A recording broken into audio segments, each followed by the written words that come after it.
Welcome to the channel. We're so glad you're here. If you enjoy this video, don't forget to click like and subscribe to stay updated with our latest content. Your support helps us create more awesome videos for you. Let us know what you think in the comments below. Enjoy the video. The Journal of Disquiet. Ethan was a creature of meticulous habit. His life was an orchestra of precisely timed events, each day unfolding with the predictability of a well-oiled machine.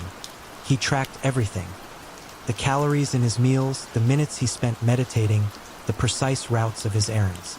It wasn't an obsession, he insisted, merely a preference for order.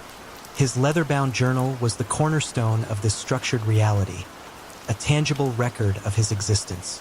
So, when words he hadn't written appeared within its pages 3 evenings prior, a cold dread gripped him, chilling him to the marrow.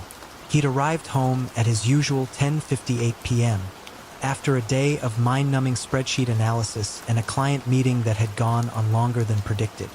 After the ritual of brushing his teeth and changing into his comfortable, worn pajamas, he'd settled at his mahogany desk, ready to transcribe the day's events into the journal. The journal sat innocuously on the top of everything in the drawer. He slipped the tiny, silver key, always nestled deep in his right-hand pocket, into the lock, the familiar click a small comfort in the growing unease. But the book was already open, not to the last page he'd filled with his neat, looping script, but to a page somewhere in the middle, a jarring intrusion of unfamiliar handwriting. It was a stark contrast to his own, angular, precise, with no flowing curves, like the precise incisions of a scalpel. The ink was a deep, almost unnaturally vibrant blue. It wasn't a prank. The drawer had been locked, the key secure. Nothing else in his meticulously arranged apartment seemed disturbed. The words themselves were a chilling enigma. I encountered him again, this time at the shadowed lantern, the bar near the abandoned transit depot. He persists in this delusion that we are one and the same. It's unsettling. He mirrors my appearance, my speech, but the essence is distorted. I fear for my sanity. The date at the top matched the current day, but the time was an impossibility. 4:17 p.m. At precisely 4:17 p.m., Ethan had been in a tedious budget review meeting with his supervisor, Mrs. Albright, a woman with a voice like sandpaper and a permanent frown. He hadn't been anywhere near a bar, let alone a dilapidated one by an abandoned bus station. A frantic pulse hammered at his temples. He ran a trembling finger across the ink. Dry. Definitely dry. There wasn't even the faintest residual scent of a freshly used pen. He flipped back through the preceding pages, his anxiety escalating with each turn. Nothing. His own meticulous records stared back at him, an island of order in a sudden sea of chaos. He checked page after page. Nothing. The edges of the notebook were smooth, pristine. No evidence of tampering, no ripped pages clumsily reinserted. He closed the journal, the leather cool against his sweating palm, and locked it away. Sleep was a distant, unattainable shore that night. His mind was a whirlpool of impossible scenarios. A break-in? But who and why? A bizarre lapse in his memory? But he'd never experienced anything like that before. And the handwriting, it was utterly foreign. The next morning, the harsh light of day offered no solace. He'd hoped that the pre-dawn hours had somehow distorted his perception, that the entry would have vanished, a figment of a restless mind. But when he opened the drawer with the tiny key, and opened the journal, the words remained, stubbornly etched onto the page. And beneath them, a new edition, a fresh wave of ice-cold dread. He asserts we share a parallel existence. He even produced keys, an identical set to my own. He recited my address, described the peculiar creak in the 3rd floorboard outside my door. I feel physically ill. The world tilted. He hadn't written those words. He hadn't even thought them. A cold, clammy hand seemed to grip the back of his neck. His phone buzzed, a jarring reminder of the looming workday. He had to leave to force himself back into the routine, but the journal, the impossible words, had burrowed deep under his skin. He locked the journal away, a physical manifestation of the growing chaos within him, a silent scream trapped in a leather-bound cage. The feeling of dread lingered. I will stop here and await your instructions to continue with the next story. The Whispers of Witherwind Well. Arthur Blackwood, a freelance photographer with a penchant for the desolate and forgotten corners of the world, had always prided himself on his unflappable nature. He'd photographed abandoned asylums, crumbling factories, and landscapes scarred by time and neglect, all without a flicker of fear. But the events at Witherwind Well, that seemingly innocuous, moss-draped relic, had shaken him to his core. He'd been on a solitary expedition, seeking out landscapes that whispered stories of the past. He was driving along a narrow, unpaved road, the kind that doesn't appear on most maps, when he spotted a weathered, hand-painted sign, Witherwind Farm Lodgings. The letters were faded, cracked, the wood itself warped by years of sun and rain. Intrigued by the prospect of capturing the late afternoon light on a potentially forgotten homestead, he pulled over. The path leading to the farm was overgrown, a tunnel of gnarled branches and tangled weeds. He parked his battered Jeep near a dilapidated fence, the wooden posts leaning at precarious angles, and grabbed his camera, a trusty Nikon that had seen better days. The air was thick with the scent of damp earth and decaying vegetation. The only sound was the incessant drone of unseen insects. He climbed over the fence, his boots sinking slightly into the mud. The field stretched out before him, a panorama of neglect. A small, dilapidated farmhouse stood in the distance, its windows like vacant eyes staring out at the encroaching wilderness. Beside it, a crumbling stable leaned precariously, its roof sagging under the weight of years. A large, gnarled oak tree, its branches twisted like arthritic fingers, dominated the scene. It was the well, however, that drew Arthur's attention. Situated near the stable, it was a circle of rough-hewn stones, covered in a thick carpet of emerald moss. A broken, rusted pulley system hung over it, the rope frayed and dangling uselessly. The well exuded an aura of ancient stillness, a silent sentinel in a landscape of decay. It was, he thought, the perfect subject. He approached the well cautiously, the light catching the glistening moss and casting long shadows.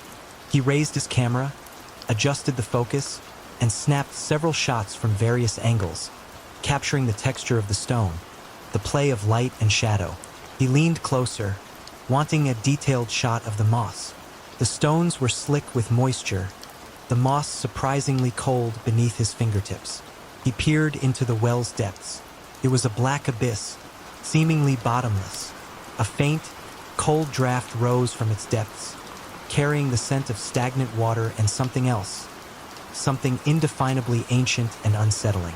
He held his breath, listening, and then he heard it, a whisper, a faint, sibilant sound, like air escaping through clenched teeth. And within that whisper, he thought, just for a fleeting moment, he heard his own name. His stomach lurched. He recoiled, nearly dropping his camera. He scanned the area, his heart hammering against his ribs. Nothing. No one. Only the silence, broken only by the drone of insects. He checked his phone, no signal, of course. He told himself it was the wind, a trick of acoustics, the echo of his own imagination. But doubt, cold and insidious, had taken root. He decided to record the sound, to prove to himself that it was nothing more than a natural phenomenon. He switched his camera to video mode, leaned over the well, and pressed record. He held the camera at arm's length, pointing it down into the darkness, his arm trembling slightly with a mixture of anticipation and unease. He let it record for a full minute, trying to keep his breathing quiet, his body still. The silence stretched, taut and expectant. He was about to retrieve the camera, convinced he'd captured nothing but the ambient sounds of the desolate landscape, when he saw it. A flicker, a flash of something in the darkness below, a reflection, but not his own. It was a face, or the suggestion of a face. Eyes that were too wide, too hollow. A mouth stretched open in a silent scream, or perhaps a gasp. It was distorted, inhuman, yet undeniably present. He yanked the camera back, his hands shaking so violently he almost fumbled it. He switched off the recording, his breath catching in his throat. He glanced at the screen, hoping to see a glitch, a lens flare, anything that could explain the impossible image. The screen flickered and went black. He turned the camera over, his heart sinking. The lens, it was covered in scratches, but not on the outside. The scratches were internal, deep gouges that marred the delicate glass elements. It was as if something had reached inside the camera and clawed at its very core. Panic, cold and sharp, pierced through his composure. He inspected the lens closely. The exterior glass was smooth, pristine. The damage was entirely internal, impossible, defying all logic and reason. He felt a wave of nausea wash over him. He turned, scanning the deserted farmyard. Nothing, no one, only the silent well, the crumbling buildings, and the encroaching darkness. He heard a wet, slithering sound from the well, like something shifting in the water below. He didn't wait. He turned and fled, back towards his jeep, his footsteps heavy and uneven on the muddy ground.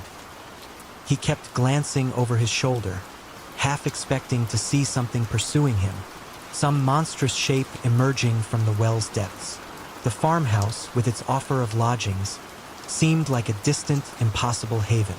He reached his car at last, and with trembling fingers, found the correct key. Arthur fumbled with the car keys, his hands slick with a cold sweat. The sun was sinking fast, painting the sky in hues of blood orange and deep purple. He glanced back at the farm, the well a dark, ominous circle in the growing gloom. He had no desire to spend the night there, but the thought of navigating the treacherous, unpaved road in the darkness was equally unappealing. He remembered the hand-painted sign he'd seen earlier, Witherwind Farm Lodgings. It was a gamble, but it was better than the alternative. He started the jeep, the engine sputtering to life, and drove slowly back towards the farmhouse, his headlights cutting a swathe through the gathering darkness. The farmhouse was even more dilapidated up close. The paint was peeling, the windows were grimy, and the porch sagged precariously. A single, flickering light bulb illuminated the front door. He parked the jeep, grabbed his camera bag, and approached cautiously. A tall, gaunt man with weathered skin and eyes that seemed to hold the weight of the surrounding landscape answered his knock. He introduced himself as Silas, the owner of the farm. Silas had a slow, deliberate way of speaking, his voice a low rumble that seemed to echo the silence of the countryside. He offered Arthur a room for the night, the price surprisingly low. Arthur paid in cash, not mentioning the well, the face, or the ruined camera. He felt a deep-seated reluctance to share his experience, a fear of being dismissed as delusional. The room Silas showed him was small and sparsely furnished, with a narrow bed, a rickety chair, and a dusty wooden desk.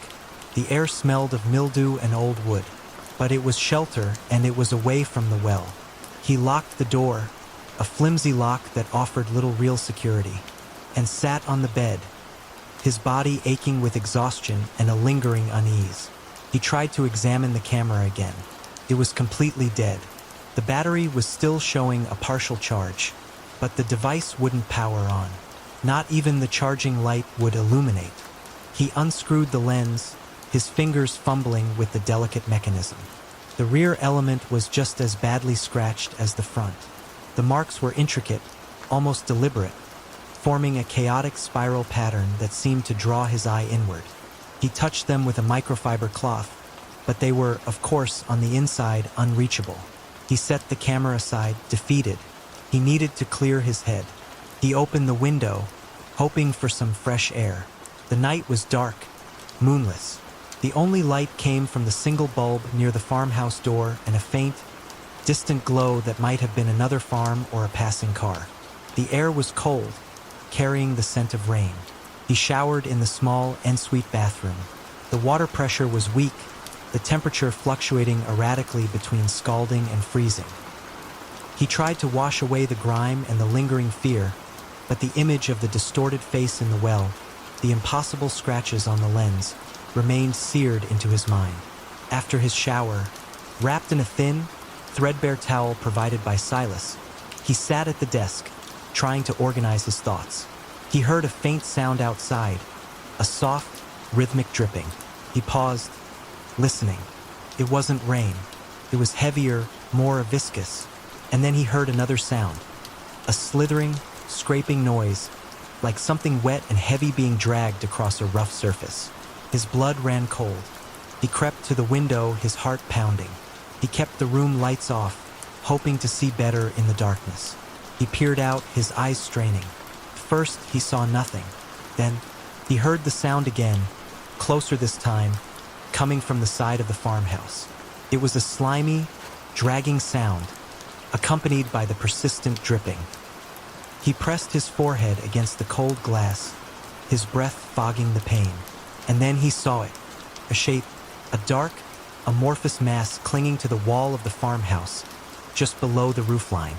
It was large, several feet across, and it seemed to be moving, slowly, inexorably, upward. Its edges rippled and undulated, and he could see a glistening trail behind it, reflecting the faint moonlight.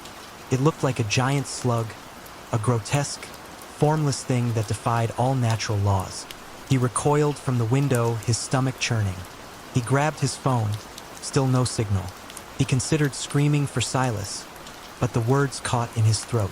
He wasn't sure if Silas would believe him, and he wasn't sure he wanted to draw the attention of whatever that thing was. He locked the door again, knowing it was a futile gesture. He grabbed his flashlight, its beam cutting a swathe through the darkness. He pointed it at the window, but the glare reflected back, obscuring his view. He stood there, frozen, listening to the scraping sound, now coming from the roof above. He heard a soft thud, as if something heavy had landed on the shingles. He had to get out. He had to get away from that farmhouse, from that thing. He grabbed his clothes, dressing quickly, his hands still trembling. He decided to check the hallway to see if there was another way out. He opened the door a crack, peering out. The hallway was dimly lit by a single, bare bulb at the far end. The floorboards creaked under his weight as he stepped out, his flashlight beam dancing nervously ahead of him. He reached the main living area of the farmhouse. The front door was locked, bolted. The windows were shut, but he could see the outline of the truck parked outside, and the dark, silent trees beyond. He was about to try the front door when he heard Silas's voice, coming from another room, perhaps the kitchen. He was humming, a low, tuneless melody. Arthur hesitated. He didn't want to confront Silas, not with that thing crawling around outside, but he needed to get out. He walked towards the sound of Silas's humming, his flashlight beam illuminating the way. He found Silas in the kitchen, standing at the sink washing dishes. He turned when he saw Arthur, his eyes, in the dim light, seeming to reflect the same unsettling emptiness Arthur had seen in the well. "Everything all right?" Silas asked, his voice a low drawl. Arthur struggled to find his words. I heard something," he stammered. "Outside, on the roof." Silas gave him a long, slow look. "Probably just a possum," he said, his voice flat, unconcerned. "Or a stray cat. We get them around here." It sounded bigger," Arthur insisted, his voice trembling. Silas shrugged. "Could be a raccoon. They can get pretty big." He turned back to the sink, resuming his dishwashing. Arthur didn't believe him. He knew what he'd seen, what he'd heard. He thanked Silas, his voice barely a whisper, and retreated back to his room. He locked the door, shoved the rickety chair against it, and sat on the bed, his camera bag clutched in his lap. He didn't sleep. He sat there, listening to the scraping sounds, the dripping, the occasional thud from the roof. He waited for dawn, for escape. As the first hint of gray lightened the sky, Arthur was already packed and ready to leave. He hadn't slept a wink, his senses on high alert, listening to the unsettling sounds outside. He peered through the curtains, and his stomach clenched. On the side of the farmhouse, clearly visible in the pre-dawn light, were dark, glistening streaks. They trailed up the wall towards the roof like the tracks of some enormous slug. They were fresh, still wet, and they glistened ominously in the faint light. He grabbed his bag, his heart pounding a frantic rhythm against his ribs. He had to get out now. He paid Silas for the night, avoiding eye contact, not mentioning the streaks, the ruined camera, or the terror that had gripped him throughout the night. Silas merely nodded, his expression unreadable. Arthur practically ran to his jeep, fumbling with the keys. He started the engine, the roar a welcome sound in the oppressive silence. He glanced back at the farmhouse one last time. The streaks were still there, a stark reminder of the night's horrors. He put the jeep in gear and sped away, leaving Witherwind Farm and its unsettling secrets behind. He drove for hours, not stopping until he reached a bustling town, a place filled with noise and light and people. He tried to power on his camera again at a rest stop, hoping against hope that it was just a temporary malfunction. It remained dead. The scratches on the lens, those impossible internal scratches, were still there, a permanent reminder of the encounter at the well. He knew he couldn't go back to his normal life, not yet. He had to understand what had happened. He drove to a camera repair shop, a small, independent place in a quiet part of the city. He showed the camera to the technician, a middle-aged woman with sharp eyes and a no-nonsense demeanor. She examined the lens carefully, turning it over in her hands, frowning. "I've never seen anything like this," she said, her voice laced with a mixture of puzzlement and concern. "The scratches are inside. It's like something got in there and clawed at it." Arthur's heart sank. Her words echoed his own fears. "Can it be fixed?" he asked, his voice barely a whisper. She shook her head. "I doubt it. The damage is too extensive. It's beyond repair." He thanked her, took the camera back, and left the shop, feeling a profound sense of loss. It wasn't just the monetary value of the camera. It was the loss of a trusted tool, a companion on his solitary journeys. And it was a tangible piece of evidence, a physical manifestation of the impossible events at Witherwind Well. He spent the next few days in a daze, going through the motions of his life, but his mind was constantly replaying the events at the well, the farmhouse, the creature on the wall. He couldn't shake the feeling of unease, the sense of being watched, of being followed. He started researching local folklore, searching for any mention of Witherwind Farm, of strange occurrences in the area. He found nothing concrete, only vague rumors, whispered stories of a cursed well, of unexplained disappearances, of a presence that lurked in the shadows. He considered going back, confronting Silas, demanding answers. But the memory of those empty eyes, the chilling indifference in his voice, held him back. He knew, deep down, that Silas wouldn't tell him anything, and that returning to Witherwind Farm would be a mistake. He's still haunted by the image of the distorted face in the well, the slimy trail on the farmhouse wall, the feeling of something cold and wet clinging to his ankle. He still jumps at sudden noises, still scans the shadows, half expecting to see that amorphous shape, that grotesque, crawling thing. He knows he can't prove what he saw, what he experienced. He has only his ruined camera, his fractured memories, and a deep-seated fear that will likely never leave him. He's learned a harsh lesson. Some places are best left unexplored. Some secrets are best left undisturbed. And the whispers of Witherwind Well will forever echo in his mind, a chilling reminder of the darkness that lurks just beyond the edge of our perception. He is forever changed. The portrait of Dorian Blackwood. Eleanor Vance had always been drawn to the melancholic beauty of forgotten things.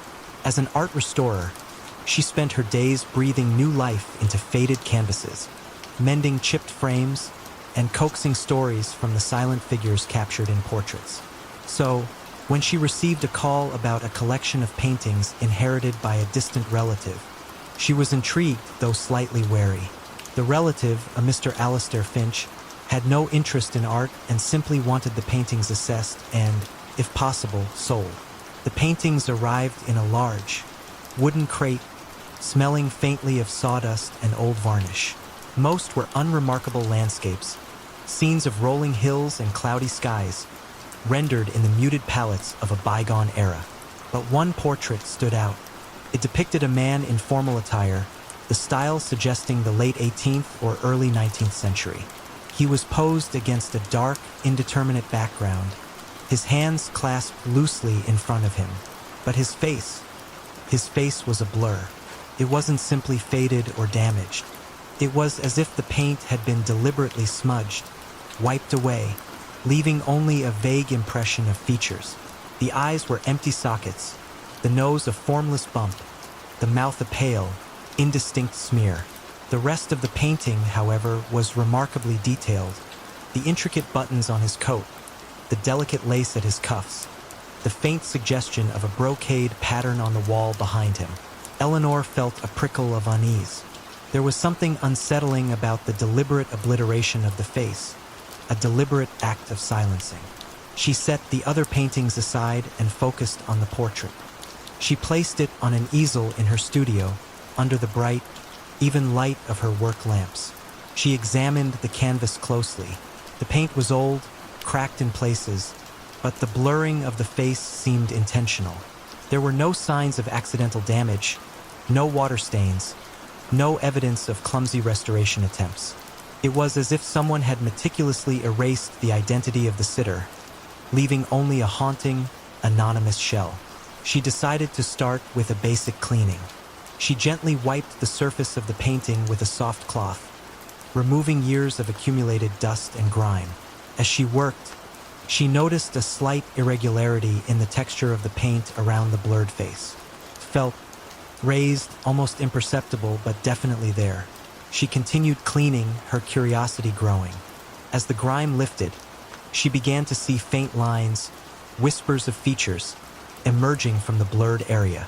It was subtle, almost invisible, but there was the suggestion of a brow ridge, the curve of a cheekbone, the hint of a jawline. She stepped back, her heart beating a little faster. It was as if the face was slowly, painstakingly, revealing itself. She knew it was impossible, that paint couldn't spontaneously regenerate, but the evidence was right there in front of her. She spent the rest of the day working on the painting, meticulously cleaning and documenting every detail. As the evening light faded, she noticed another change. The area around the mouth, previously just a pale smear, seemed to be darkening, taking on a more defined shape. It was still blurred, still indistinct, but there was the undeniable suggestion of lips, forming a faint, enigmatic curve. Eleanor felt a growing sense of unease, a mixture of excitement and apprehension. She knew she should stop, that she should leave the painting alone until she could consult with other experts, but she couldn't resist. She felt drawn to it, compelled to uncover the secrets hidden beneath the blurred surface. She decided to leave the painting in the studio overnight, under the bright work lamps.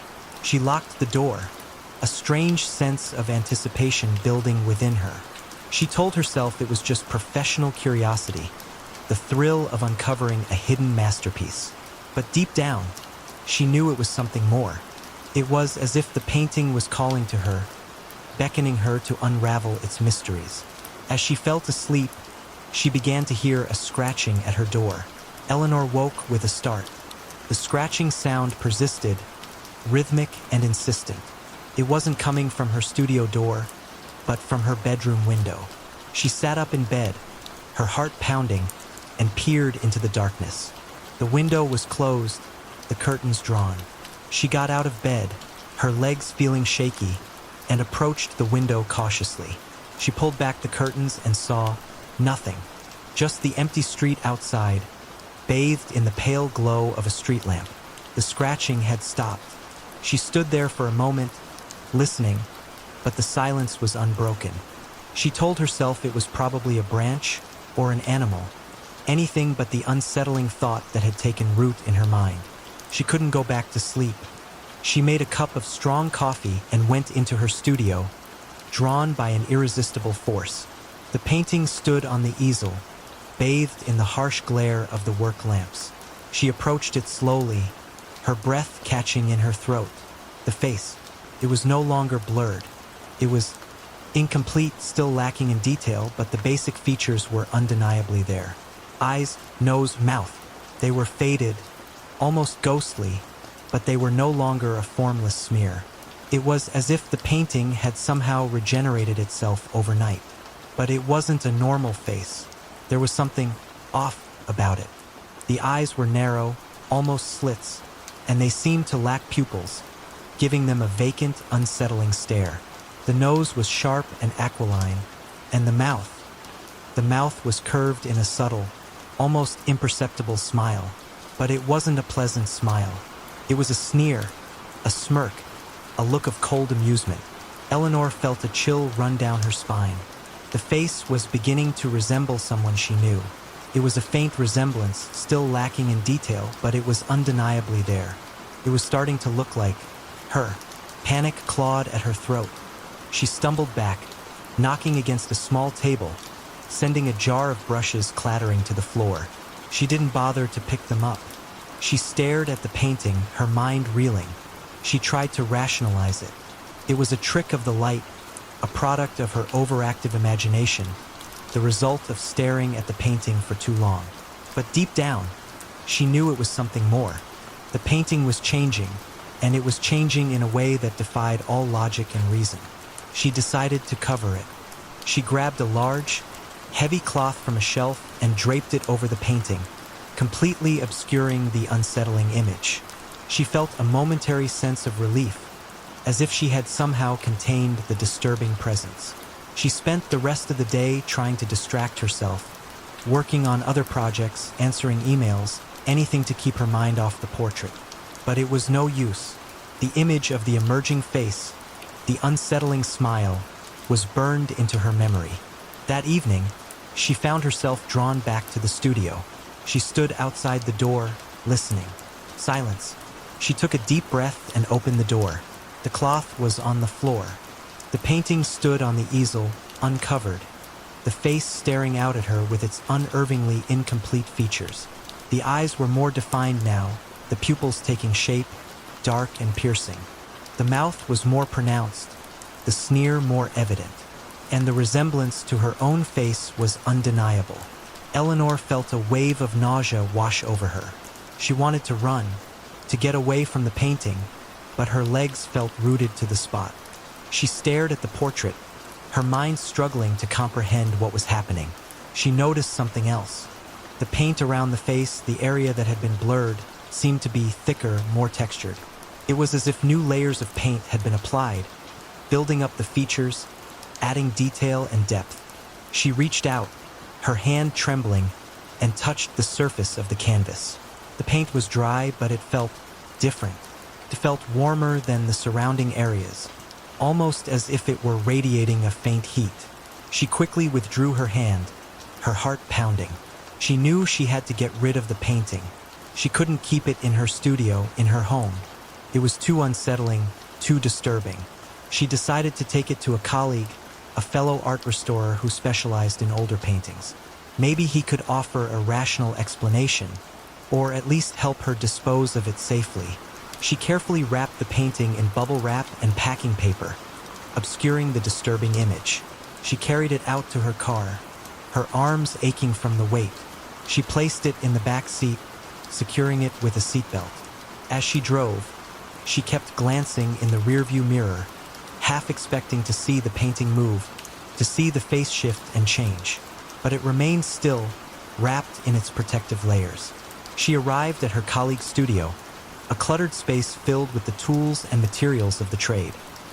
He greeted her warmly, his eyes widening slightly when he saw the size of the package she was carrying.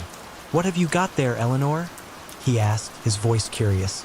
"Something unusual," she replied, her voice trembling slightly. "I need your opinion on it." She carefully unwrapped the painting, revealing the portrait.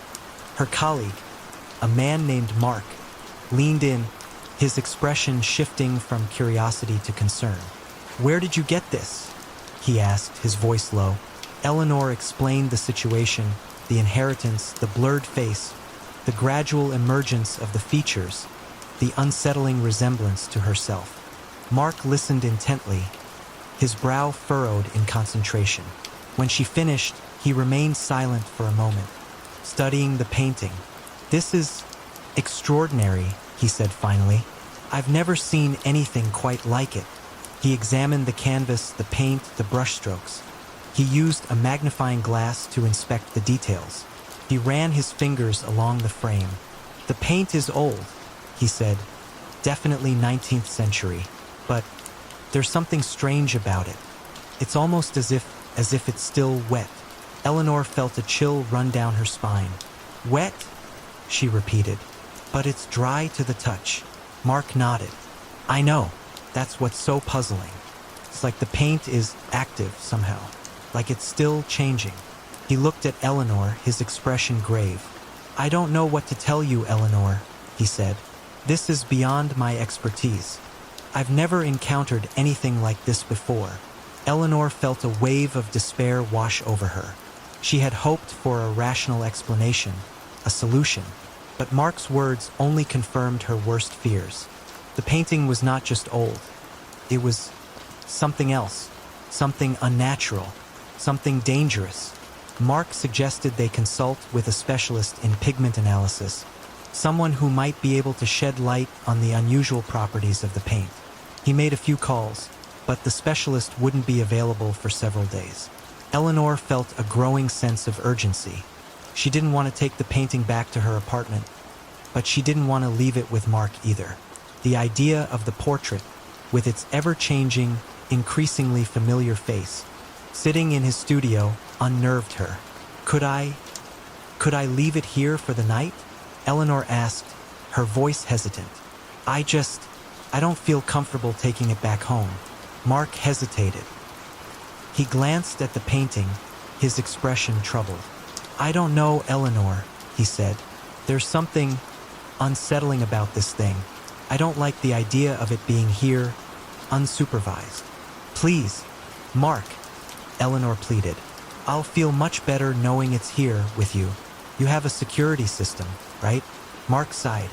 "Yes, I have a security system, but..." He trailed off, shaking his head. "All right," he said finally.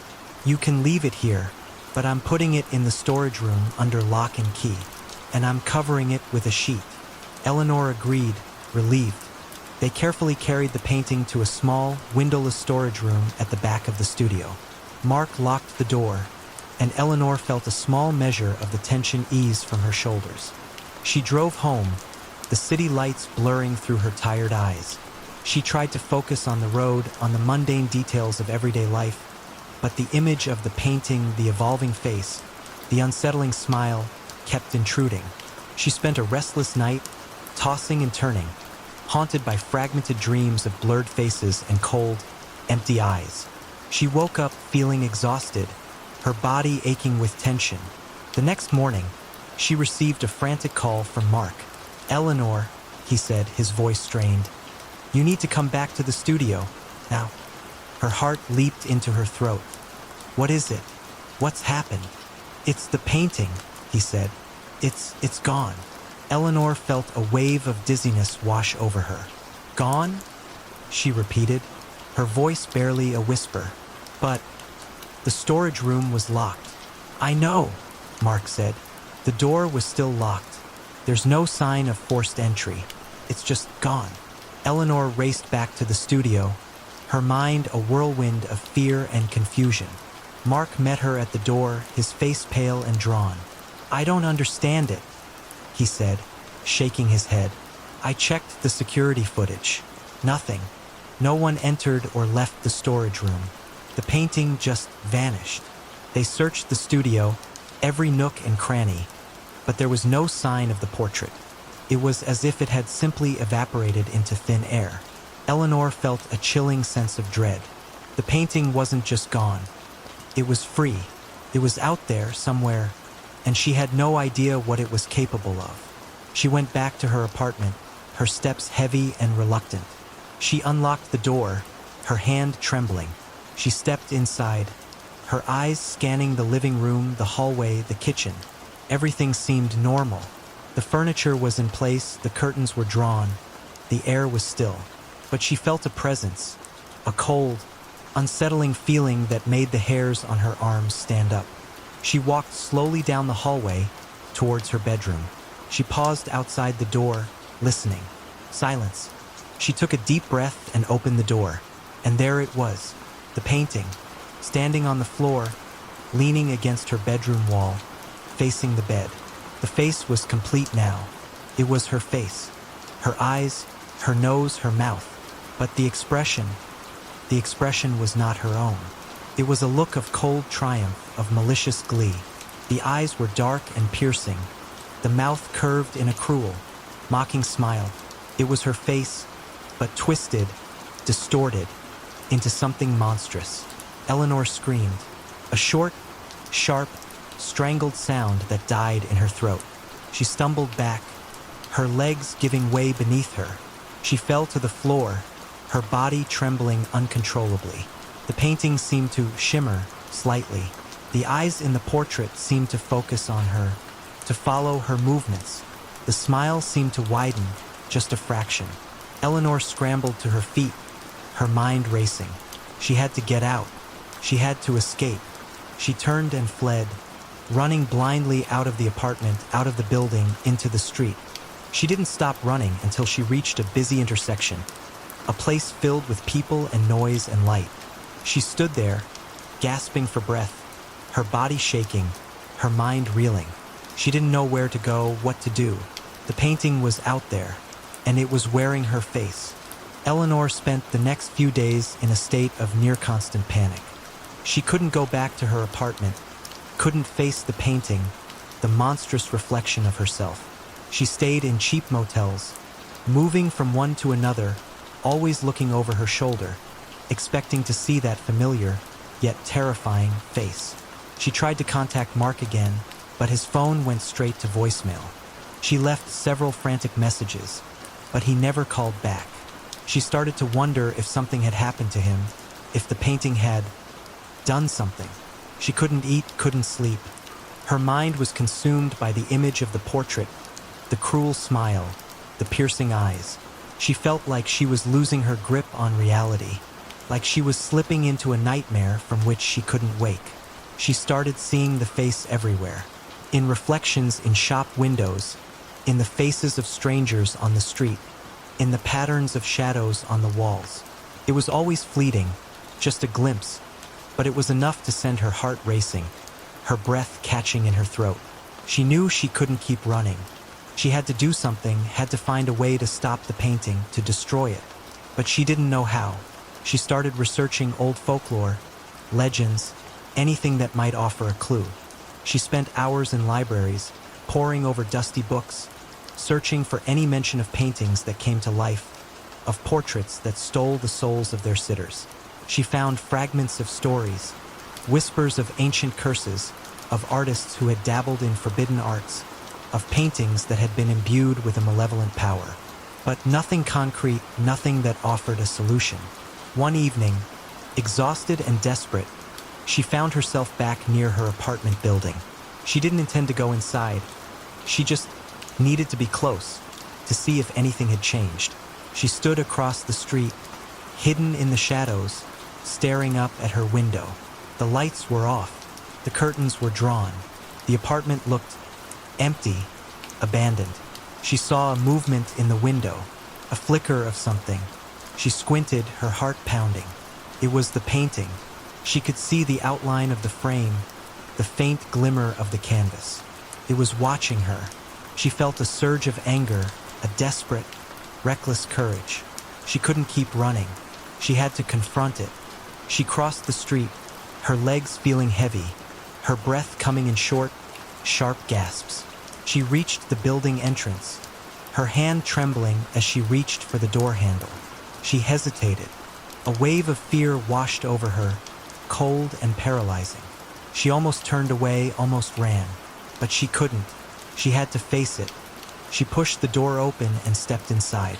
The hallway was dimly lit, the air thick with the familiar smell of old building and dust. She walked slowly towards her apartment, her footsteps echoing in the silence. She reached her door, her heart hammering against her ribs. She took a deep breath and inserted the key into the lock. The key turned, the lock clicked. She pushed the door open and stepped inside. The painting was there, in the living room, standing on an easel she didn't own. It was facing the doorway, as if it had been waiting for her.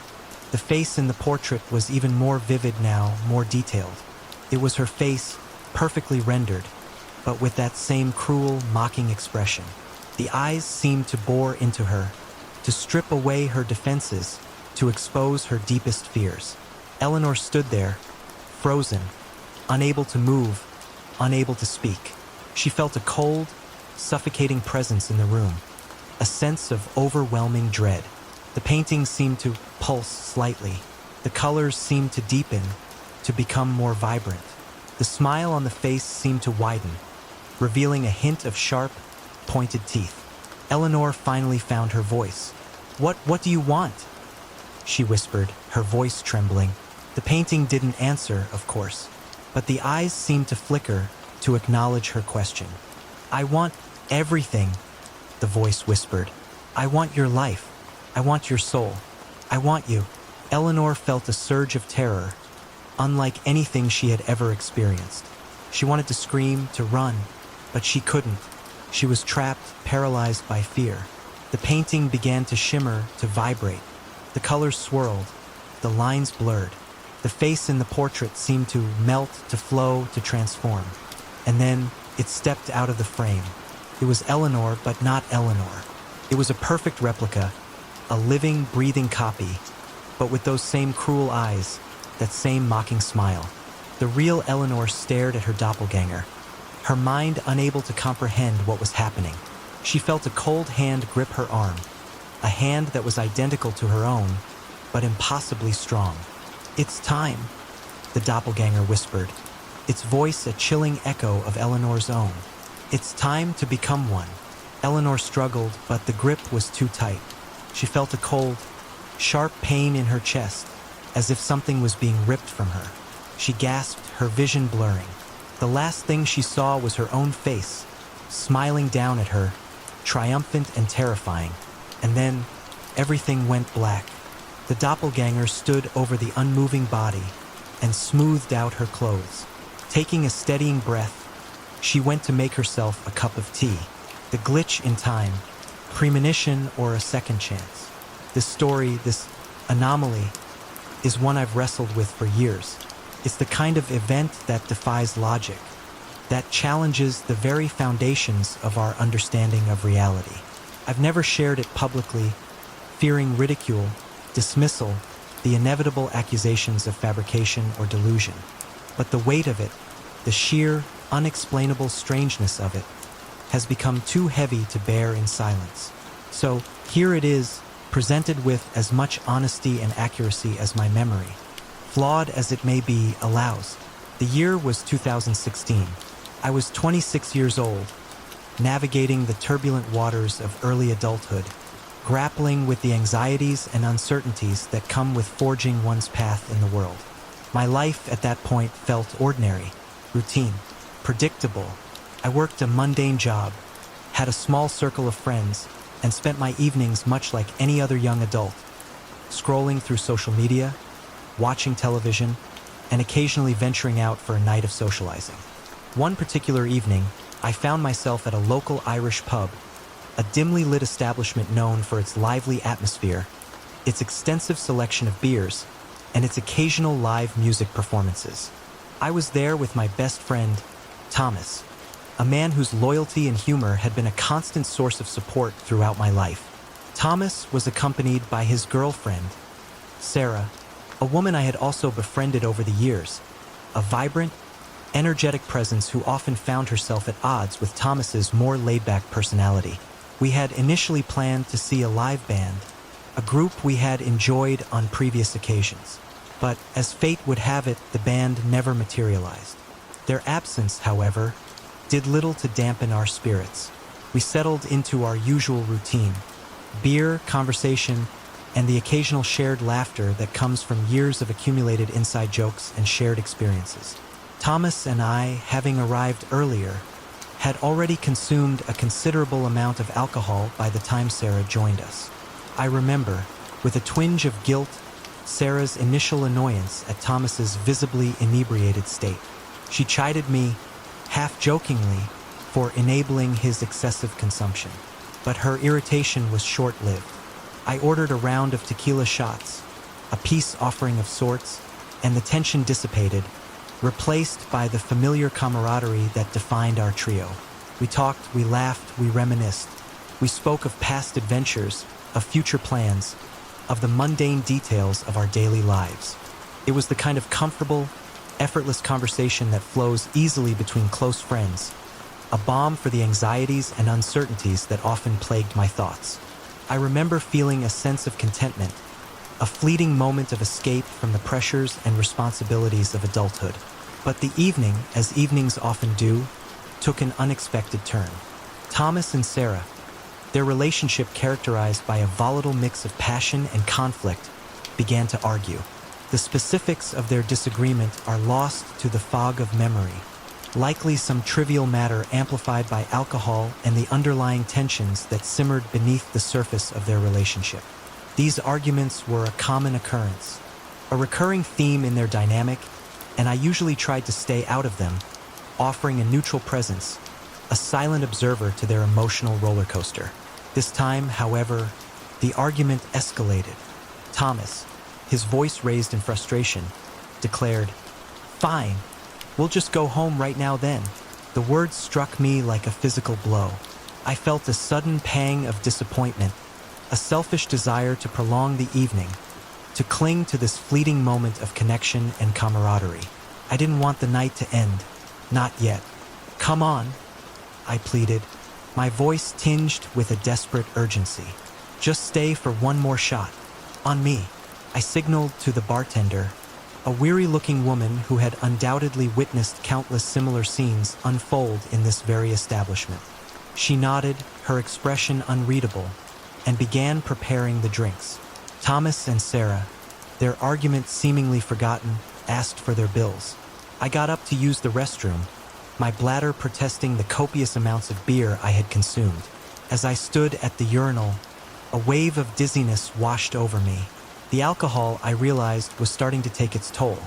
I felt a knot of nausea tighten in my stomach, a premonition of the unpleasantness that was likely to follow. Maybe it was a mistake ordering another shot, I thought to myself, the words echoing in the silence of the restroom.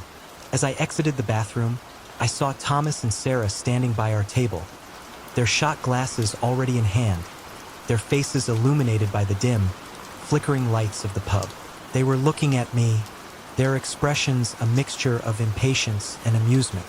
Come on," Thomas urged, his voice slurring slightly. He handed me my shot glass, the cold, smooth surface a stark contrast to the warmth of my hand. We clinked glasses, a ritualistic gesture of camaraderie, and uttered the customary cheers. Then we downed the shots, the fiery liquid burning a path down my throat. Thomas and Sarah rose from their seats, preparing to depart. I gave them both a hug, a gesture of affection and farewell. "How are you guys getting home?" I asked, the question tinged with a concern I couldn't quite suppress. "I'm just gonna drive," Thomas replied, his voice nonchalant, as if the question was utterly inconsequential. A wave of alarm washed over me. "Just get a cab," I insisted, my voice sharper than I intended. "You don't want to get pulled over or crash your new car," he argued, dismissing my concerns with a wave of his hand. "It's only a 5-minute drive," he said. "It's not worth leaving my car here to take a cab." I persisted, my anxiety growing with each passing moment. I knew he was drunk, that he was in no condition to drive, but he was stubborn, resistant to my pleas. "It'll be fine," he insisted, his voice laced with a confidence I knew was misplaced. "I'll text you when we get home." "Okay," I conceded, my voice filled with a reluctant resignation. "I'll be waiting for it." I waved my phone at him, a visual reminder of my expectation. They left. I watched them walk out of the pub, their figures disappearing into the night, and a sense of unease settled over me. I lingered at the bar, mingling with other patrons, attempting to distract myself from the growing anxiety that gnawed at my gut. 30 minutes passed, then an hour. Still no text. The initial concern had morphed into a full-blown panic. I tried to rationalize, to convince myself that they were fine, that they had simply forgotten to text. But the nagging voice of doubt, fueled by alcohol and a premonition of disaster, grew louder with each passing minute. Then my phone vibrated. It was Sarah, calling. My heart leaped into my throat. I answered the call, my hand trembling, my voice already forming the words, "Took you guys long enough." But before I could utter the sarcastic greeting, Sarah's voice, hysterical, frantic, shattered the fragile composure I had managed to maintain. He's we, she stammered, her words choked by sobs, her voice barely audible above the background noise. I struggled to make sense of her fragmented sentences, my mind racing, my fear escalating with each unintelligible word. Calm down, I pleaded, my voice a desperate whisper. What's going on? We got into an accident, she finally managed to say, her voice cracking with emotion. My heart sank. The knot in my stomach tightened, constricting my breath. I felt a wave of nausea wash over me, a physical manifestation of the dread that consumed me. "Oh, how bad is it?" I asked, my voice trembling. "Is Thomas hurt? Are the police there?" Then, the words that would forever be etched in my memory, the words that would shatter my reality, came screaming through the phone. "He's not waking up. I think he's dead." The world seemed to tilt on its axis. My knees buckled, and I felt myself collapsing, the phone slipping from my grasp. I was vaguely aware of people staring at me, their faces blurred, their voices distant and muffled. Sarah continued to scream, her voice a desperate, agonizing wail. She said something about seeing police cars approaching, and then the line went dead. I was in shock, pure, unadulterated shock. My mind couldn't process what I had just heard. It felt like a nightmare, a cruel, twisted joke. Thomas, dead? Couldn't be true. Simply couldn't be.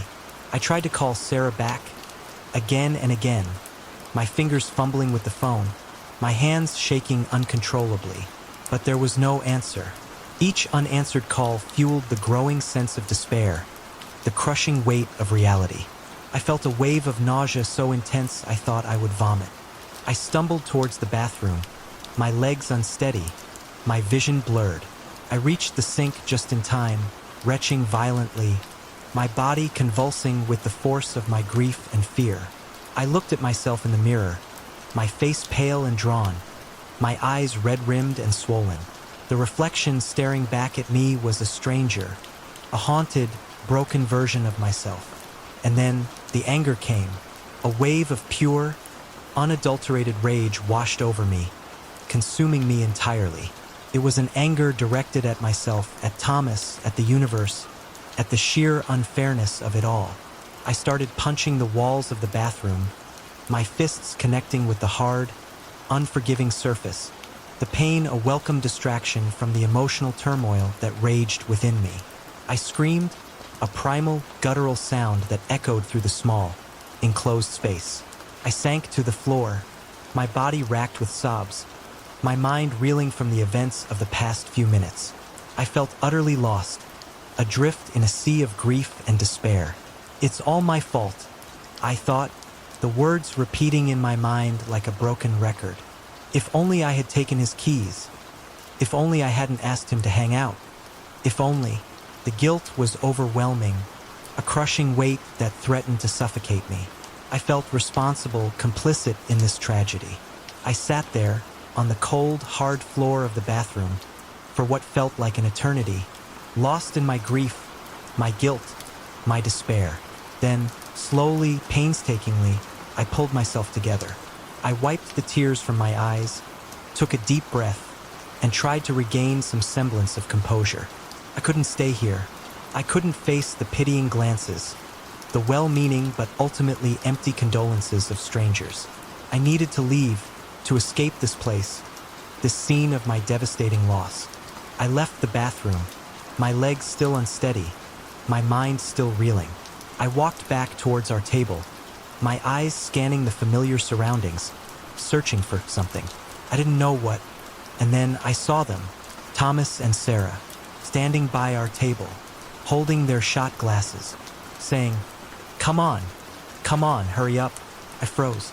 My mind struggled to process what I was seeing. It was as if time had rewound, as if the past hour, the agonizing phone call, the crushing grief, the overwhelming guilt had never happened.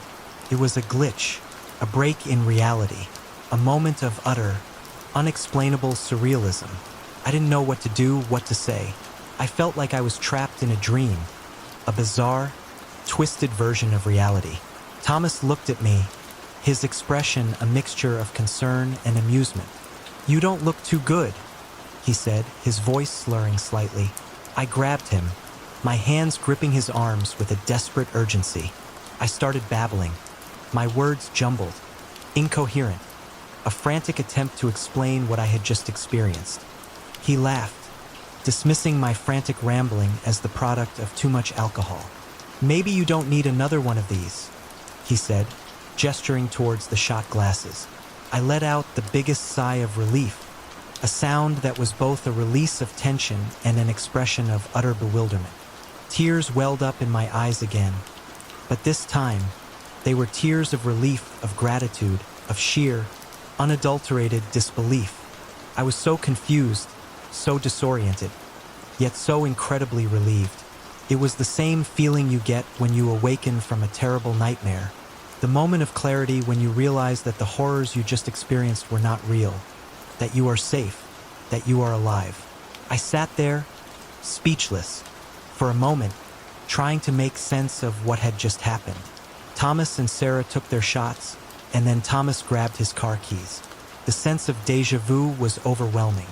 I felt like I was reliving the events of the past hour, trapped in a cruel, twisted loop.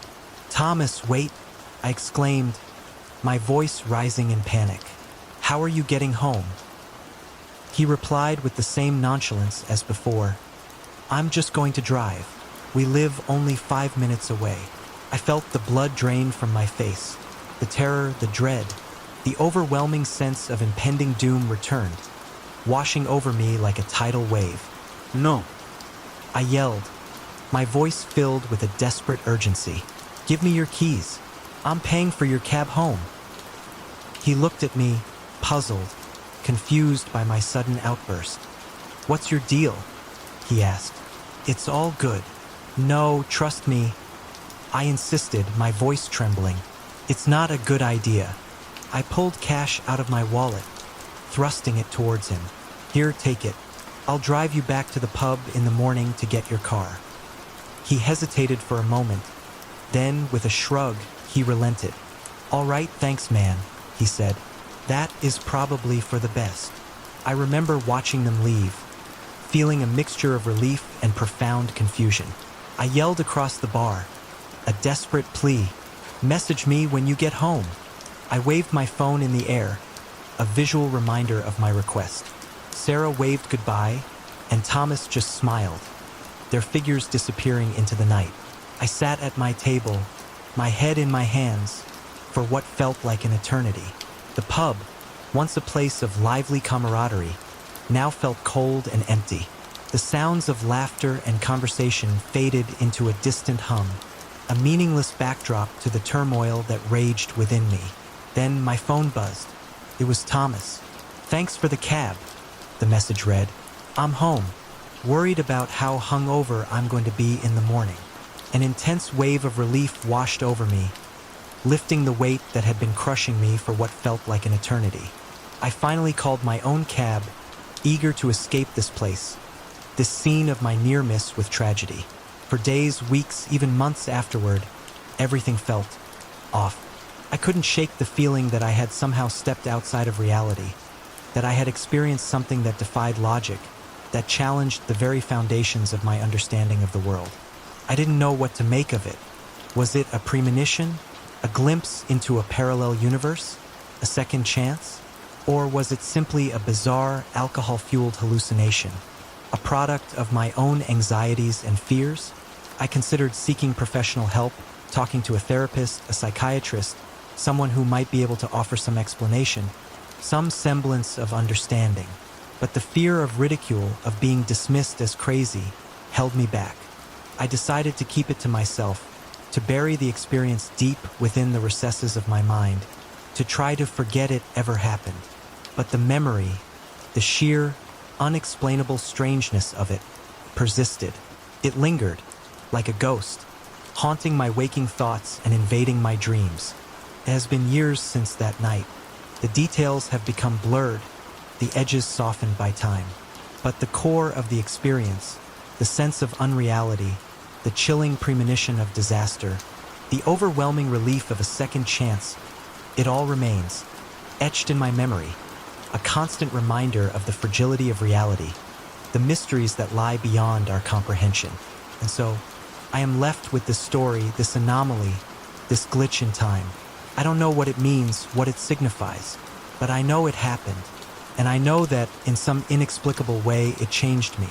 It made me question the nature of reality, the boundaries of perception, the limits of human understanding. And it left me with a lingering sense of unease, a feeling that perhaps the world is not as solid, as predictable as we believe it to be. Perhaps there are forces at play, unseen, unknown, that can, on occasion, disrupt the fabric of our reality, offering us glimpses into a world beyond our comprehension. A world where time can bend, where fate can be altered, and where the line between reality and illusion can become terrifyingly blurred.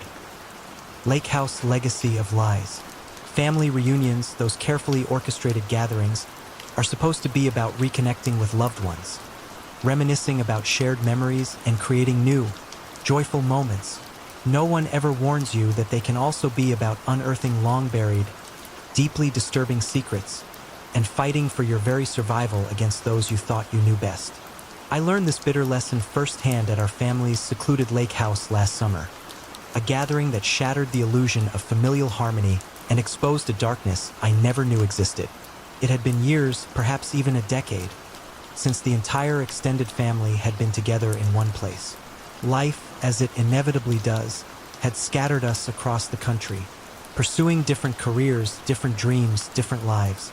So, when Grandfather Theodore, the venerable patriarch of our clan, suggested we all convene at the old, cherished lake house in northern Minnesota for a week-long reunion, it seemed like the perfect opportunity to reconnect, to rekindle those familial bonds that had frayed over time.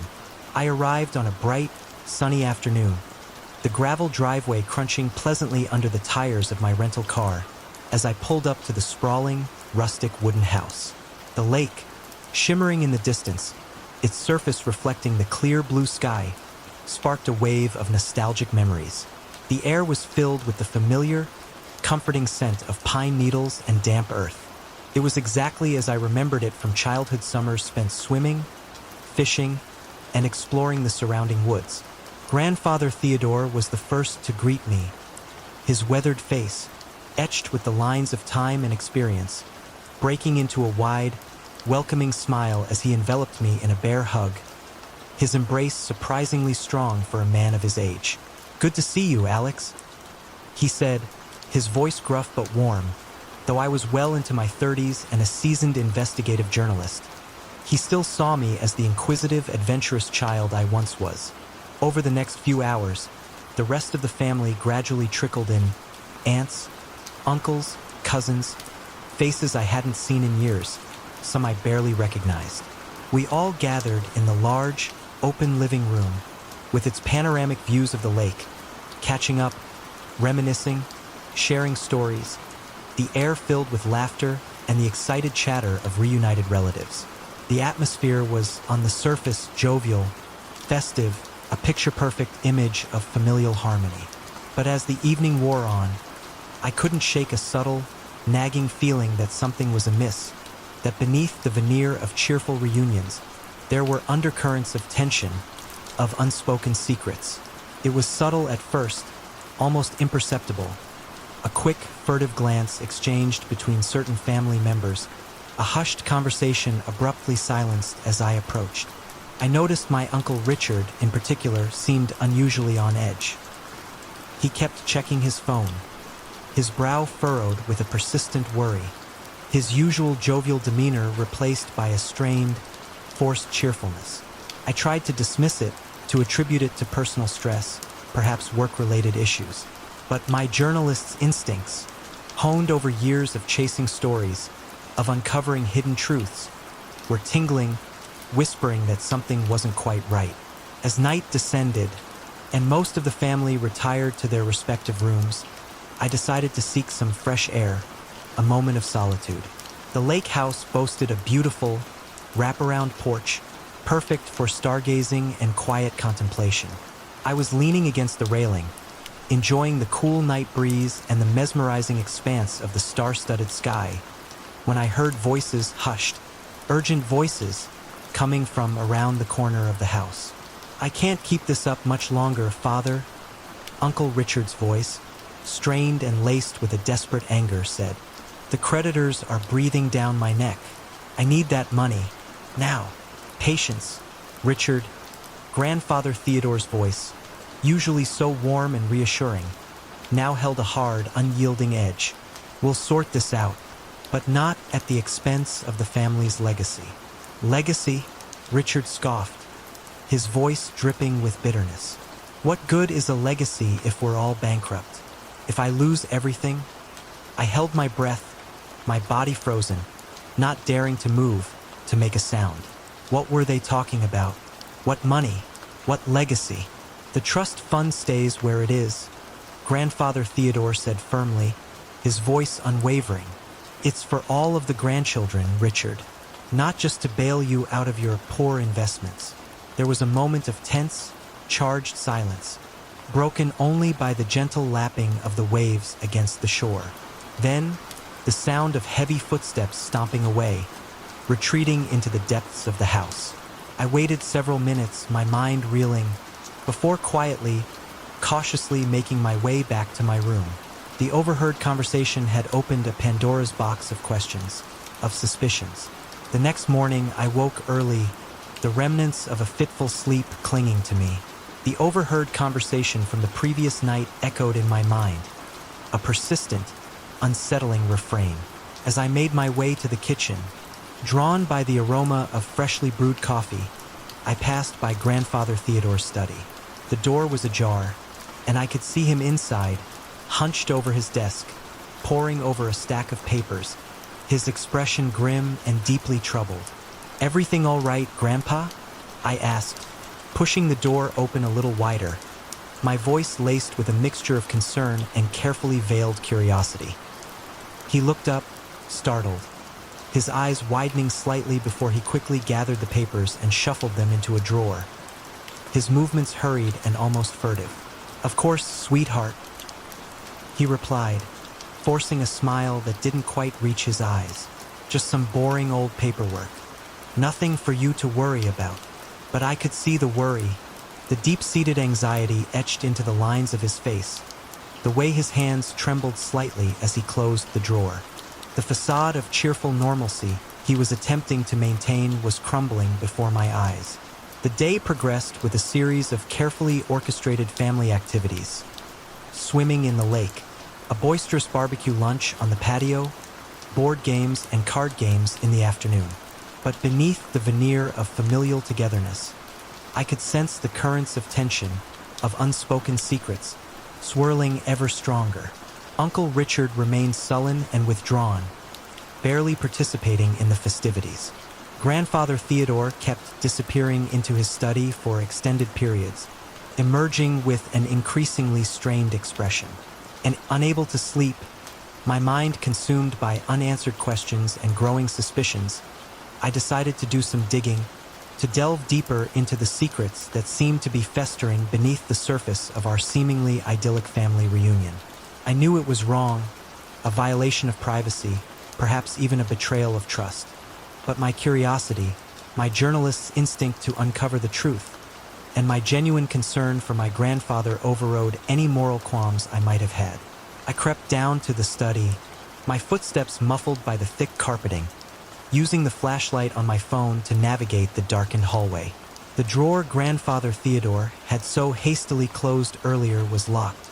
But years of picking locks for investigative stories, a skill I'd never imagined I'd utilize in my own family's home, proved unexpectedly useful. Inside the drawer, I found a treasure trove of information. Financial statements, legal documents, and a thick, worn folder labeled simply, Trust Fund. As I carefully flipped through the papers, a disturbing picture began to emerge, a narrative of hidden wealth, reckless decisions, and desperate measures.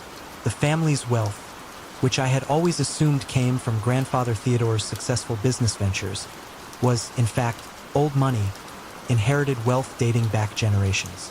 It was tied up in a complex, meticulously structured trust fund designed to benefit all of the grandchildren, ensuring their financial security. Uncle Richard, it seemed, had made a series of disastrous investments, gambling away a significant portion of his own fortune. He was deeply in debt, facing financial ruin, and had been pressuring Grandfather Theodore to release the trust fund money prematurely, to bail him out of his self-inflicted predicament. But doing so would significantly diminish the inheritance of the other grandchildren, jeopardizing their future financial well-being. I was so engrossed in the documents, so absorbed in unraveling the tangled web of family secrets, that I didn't hear the footsteps approaching until it was too late.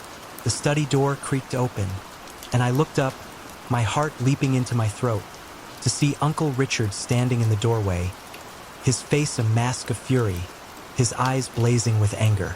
"What the hell do you think you're doing?"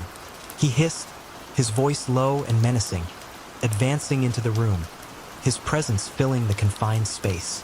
I scrambled to my feet, instinctively backing away, my mind racing. "Richard, I can explain," I stammered, but he wasn't interested in explanations. He was beyond reason, fueled by anger, desperation, and perhaps a touch of madness. In 2 quick strides, he was across the room, grabbing my arm in a vice-like grip, his fingers digging into my flesh. "You nosy little brat," he growled, his face inches from mine, his breath reeking of alcohol and desperation. "You have no idea what you're meddling in." I tried to pull away, to break free from his grasp, but he was too strong. "Let go of me, Richard," I cried out. "You're hurting me." "Oh, I'll do more than hurt you if you don't keep your mouth shut," he snarled, his grip tightening. "This is none of your damn business. Do you understand me?" Suddenly, another voice, strong and authoritative, cut through the tense, charged atmosphere. "Let her go, Richard." Grandfather Theodore stood in the doorway, his usually kind, gentle face now hard and unyielding, his eyes blazing with a righteous anger I had never seen before. Richard released me, stepping back, his expression shifting from rage to a mixture of shame and defiance. "Father, I can explain," he stammered. "Enough!" Grandfather Theodore's voice cracked like a whip, silencing Richard instantly. "I've had enough of your excuses, your threats, your greed. This ends. Now." What followed was a chaotic, emotionally charged confrontation that woke the entire household. Family members, roused from their sleep, rushed into the study, their faces a mixture of confusion, alarm, and dawning horror as the truth, long suppressed and carefully concealed, finally came spilling out. Uncle Richard's debts, his desperate attempts to access the trust fund money, even veiled threats he had made against Grandfather Theodore. It all came out in a torrent of accusations, recriminations, and tearful confessions. It was like a scene from a twisted, dysfunctional soap opera, except it was real, and it was happening to us, to our family. In the midst of the chaos, I slipped out onto the porch, my head spinning, my emotions in turmoil. How had a simple family reunion, a gathering meant to foster connection and celebrate shared history, devolved into this nightmare of secrets, lies, and betrayal? As dawn broke over the lake, casting a pale, ethereal light over the scene, the police arrived. Someone, I later learned it was Aunt Patricia, Richard's long-suffering wife, had called them, finally reaching her breaking point. Uncle Richard was taken away in handcuffs, shouting accusations and threats, his face contorted with rage and despair. The rest of us sat in stunned silence in the living room, the remnants of our shattered family reunion scattered around us like debris from a storm. Grandfather Theodore, his shoulders slumped with the weight of his burden, finally told us the whole story, the complete, unvarnished truth, the history of the trust fund, the family's hidden wealth, Richard's descent into debt and desperation. It was a tale of greed, betrayal, and the corrosive power of secrets. "I'm sorry," Grandfather Theodore said, his voice heavy with regret, his eyes filled with a profound sadness. "I thought I was protecting you all by keeping this a secret. I never imagined, I never dreamed it would come to this." In the days that followed, the carefully constructed facade of our family crumbled, revealing the fault lines and fissures that had long been hidden beneath the surface. The reunion, needless to say, was abruptly terminated. But as traumatic, as devastating as the experience had been, it also, paradoxically, brought us closer together, forging a new, albeit fragile, bond born of shared adversity. We really talked, for the first time in years, not the superficial, polite chit-chat of holiday gatherings, but honest, raw, sometimes painful conversations about the secrets, the resentments, the unspoken grievances that had festered for so long. We confronted the darkness that had lurked within our family, the toxic legacy of hidden wealth and unchecked ambition. Uncle Richard eventually pleaded guilty to charges of attempted extortion and financial malfeasance.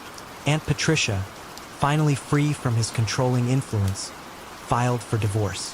The trust fund was restructured, with greater transparency and safeguards put in place to prevent future abuses. As for me, I couldn't look at our family, at those cherished childhood memories of summers spent at the lake house, in the same way again.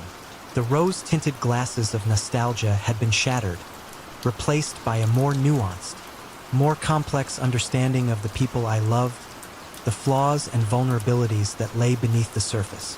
The lake house, once a symbol of carefree joy and familial unity, now stood as a stark reminder of how quickly things can change, how the people we think we know best can surprise us, for better or for worse. As I drove away at the end of that tumultuous, emotionally draining week, I glanced in my rearview mirror at the lake house, growing smaller and smaller in the distance. I realized that family isn't simply about shared blood, about happy memories and carefully curated holiday gatherings. It's about facing the hard truths together, about choosing to stand by each other, even when the carefully constructed facade of perfection crumbles, revealing the messy, complicated reality beneath. The next family reunion, we all agreed, would be held somewhere new, somewhere neutral, a fresh start, free from the weight of past secrets and lingering resentments. We needed to build a new foundation, a new legacy, based on honesty, transparency, and genuine connection. And as I merged onto the highway, heading back to my own life, my own world, I felt a complex mixture of sadness and hope. Our family had been shaken to its core, profoundly wounded by the events of that week, but we had survived. And perhaps, just perhaps, we would emerge stronger, more resilient, more authentically connected on the other side. The lake, with its shimmering surface and hidden depths, disappeared from view, and with it, the last vestiges of my childhood innocence. But ahead lay a future, uncertain yet hopeful, where our family, battle-scarred but unbowed, could forge a new path, a new understanding, a new definition of what it meant to be family. A family built not on secrets and lies, but on truth, forgiveness, and an enduring, if somewhat battered, love. The unseen watchers, they say that walls have ears. In that secluded, idyllic cabin in the woods, it wasn't the ears I needed to fear, but the eyes.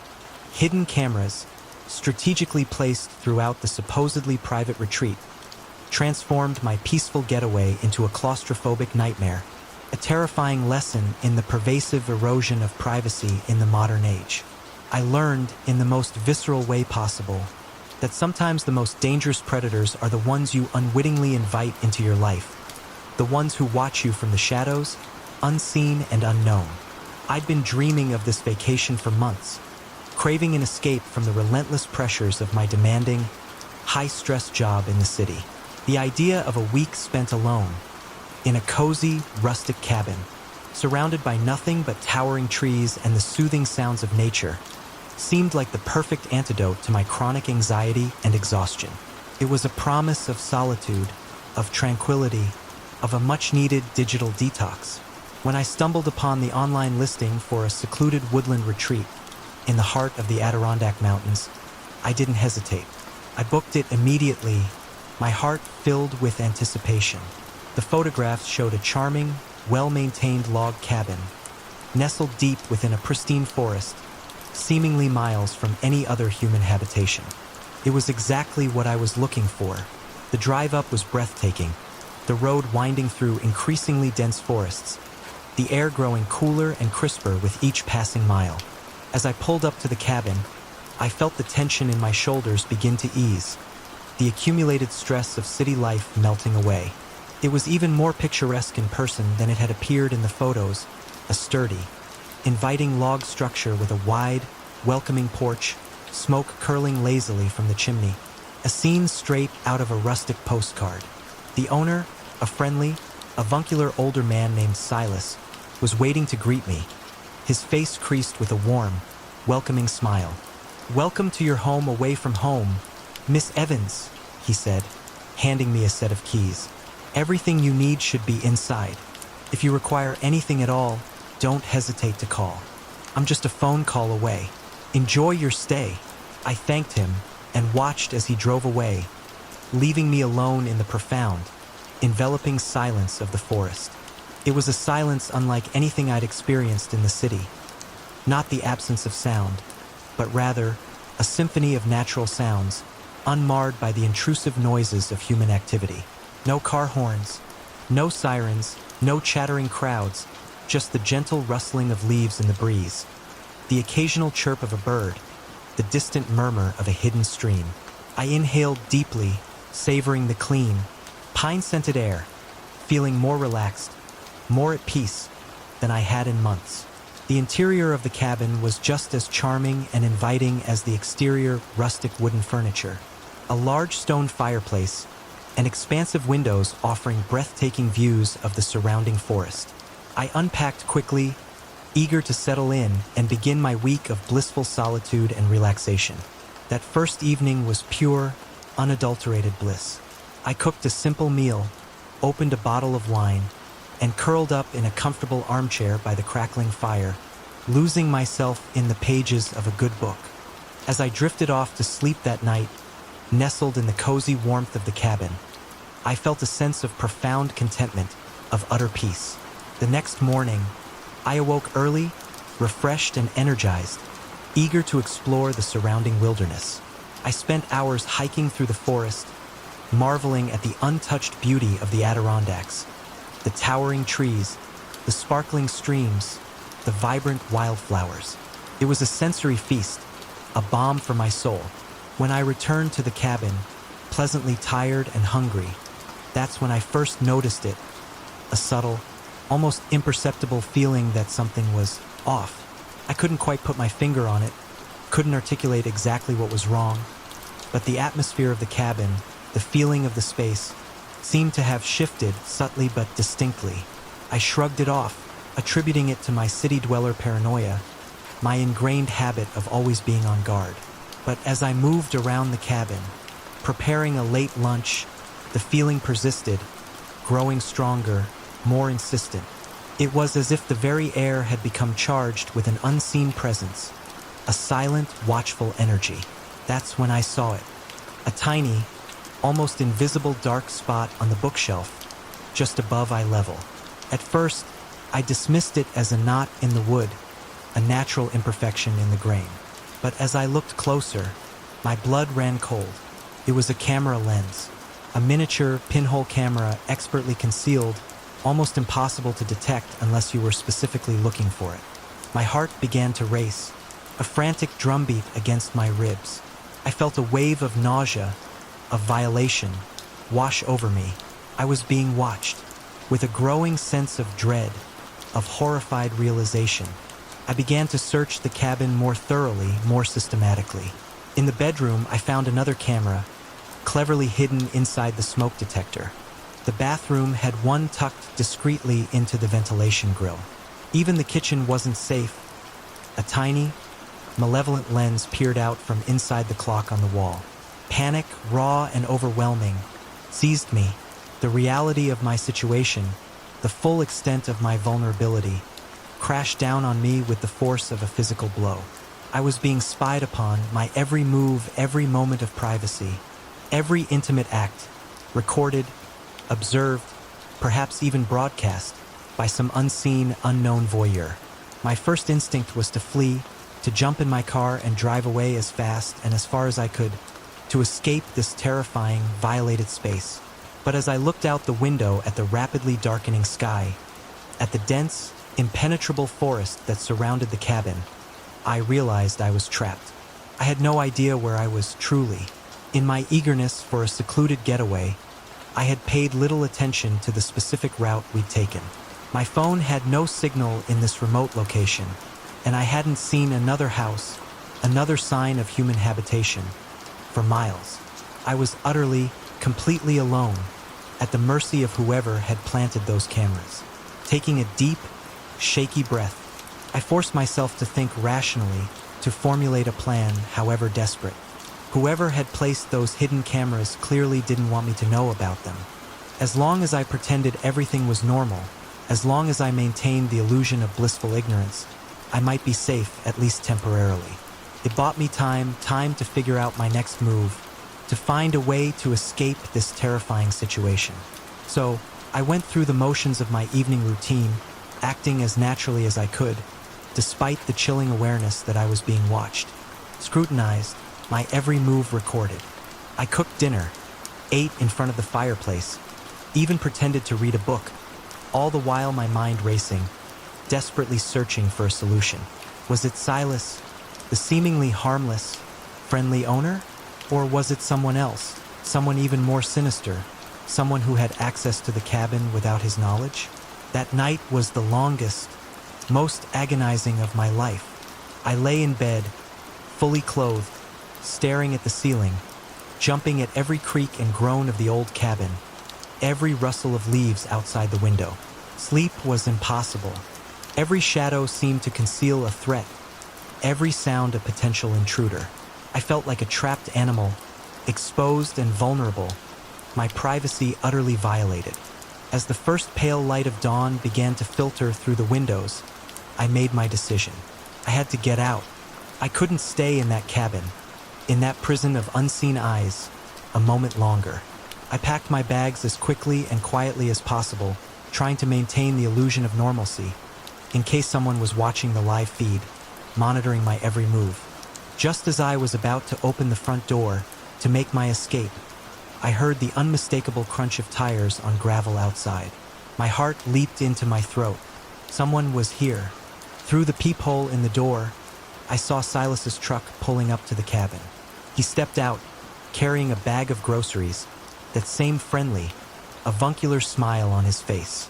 But now, knowing what I knew, that smile seemed sinister, predatory, a mask concealing a dark and disturbing secret. I opened the door, forcing a smile of my own, my heart pounding so hard I was sure he could hear it. "Silas?" I said, my voice surprisingly steady, despite the tremor in my hands. "What a surprise." "Morning, Miss Evans," he replied cheerfully, his voice booming in the stillness of the morning. "Thought I'd bring you some fresh supplies. How are you enjoying your stay?" The casual tone, the utter normalcy of his demeanor, made my skin crawl. Did he know that I knew? Was this all part of some sick, twisted game? Was he toying with me? "It's been great," I lied, my voice tight with suppressed fear and anger. "But actually, I just got a call from work. An emergency. I have to head back to the city immediately." Silas's smile faltered, just for a fraction of a second. A flicker of something. Disappointment? anger crossing his face. "Oh, that's a shame," he said, his voice losing some of its cheerful lilt. "Are you sure you can't stay? The weather report says there's a storm coming in later today. Might not be safe to drive." The veiled threat was unmistakable. He didn't want me to leave. He wanted me to stay trapped in his web of surveillance. "I'm sure," I said firmly, gesturing towards my packed bags. "Thanks for everything, Silas, but I really must go." For a long, tense moment, we stood there, locked in a silent battle of wills. I was acutely aware of how isolated we were, how easily things could turn violent. My car keys felt heavy in my pocket, a tangible symbol of my only means of escape. Finally, Silas's smile returned, but it was a cold, forced smile, devoid of any genuine warmth. It didn't reach his eyes. "Well, if you must," he said, stepping aside. "Drive safely." I nodded, skirting around him, moving as quickly as I could towards my car, every nerve on high alert. I felt his eyes on me, watching my every move, and I half expected him to lunge at me, to try to stop me. But somehow, miraculously, I made it to the car, unlocked the door, and threw my bags inside. As I pulled away, I saw Silas standing on the porch in my rearview mirror, watching me go, his expression unreadable. I didn't breathe easily until the cabin disappeared from view, swallowed by the dense forest. Once I reached the main road, I drove straight to the nearest police station, my hands still shaking, my mind reeling from the ordeal. The officers, initially skeptical, hidden cameras, a creepy cabin owner. It sounded like the plot of a B-movie. Gradually became more convinced as they listened to my story, as they saw the raw, genuine terror in my eyes. They launched an investigation, and what they found chilled me to the bone. Not only were there hidden cameras throughout the cabin, as I had discovered, but there was also a secret, concealed room, accessible only through a hidden panel in the basement. Inside, they found a sophisticated surveillance setup, monitors displaying live feeds from the cameras, recording equipment, and hard drives filled with footage of previous guests, unsuspecting victims of Silas's twisted voyeurism. Silas, it turned out, had been running this horrific scheme for years, preying on unsuspecting tourists, selling the footage on the darkest corners of the internet, profiting from the violation of their privacy. The investigation uncovered a network of similar operations, stretching across multiple states, a vast underground web of voyeurism and exploitation. My discovery, my desperate flight, had blown the lid off a massive criminal enterprise. In the months that followed, as the case made its way through the legal system, attracting national media attention, I struggled to regain a sense of normalcy, to rebuild my shattered sense of trust and security. I jumped at unexpected noises, flinched at sudden movements, and felt a constant, nagging sense of unease of being watched, even in my own home. Therapy helped, providing me with coping mechanisms and strategies to manage my anxiety and post-traumatic stress. The support of friends and family was invaluable, a lifeline in a sea of fear and uncertainty. But the experience had fundamentally changed me, altering my perception of the world, of the people in it. I couldn't look at hotel rooms, vacation rentals, or even my own apartment in the same way anymore. I was always searching, always scanning for hidden cameras, for any sign of surveillance. The feeling of being watched, of having my privacy violated, lingered, a persistent shadow that followed me everywhere. It took time, a considerable amount of time, but slowly, gradually, I began to reclaim my life, to rebuild my sense of safety and trust.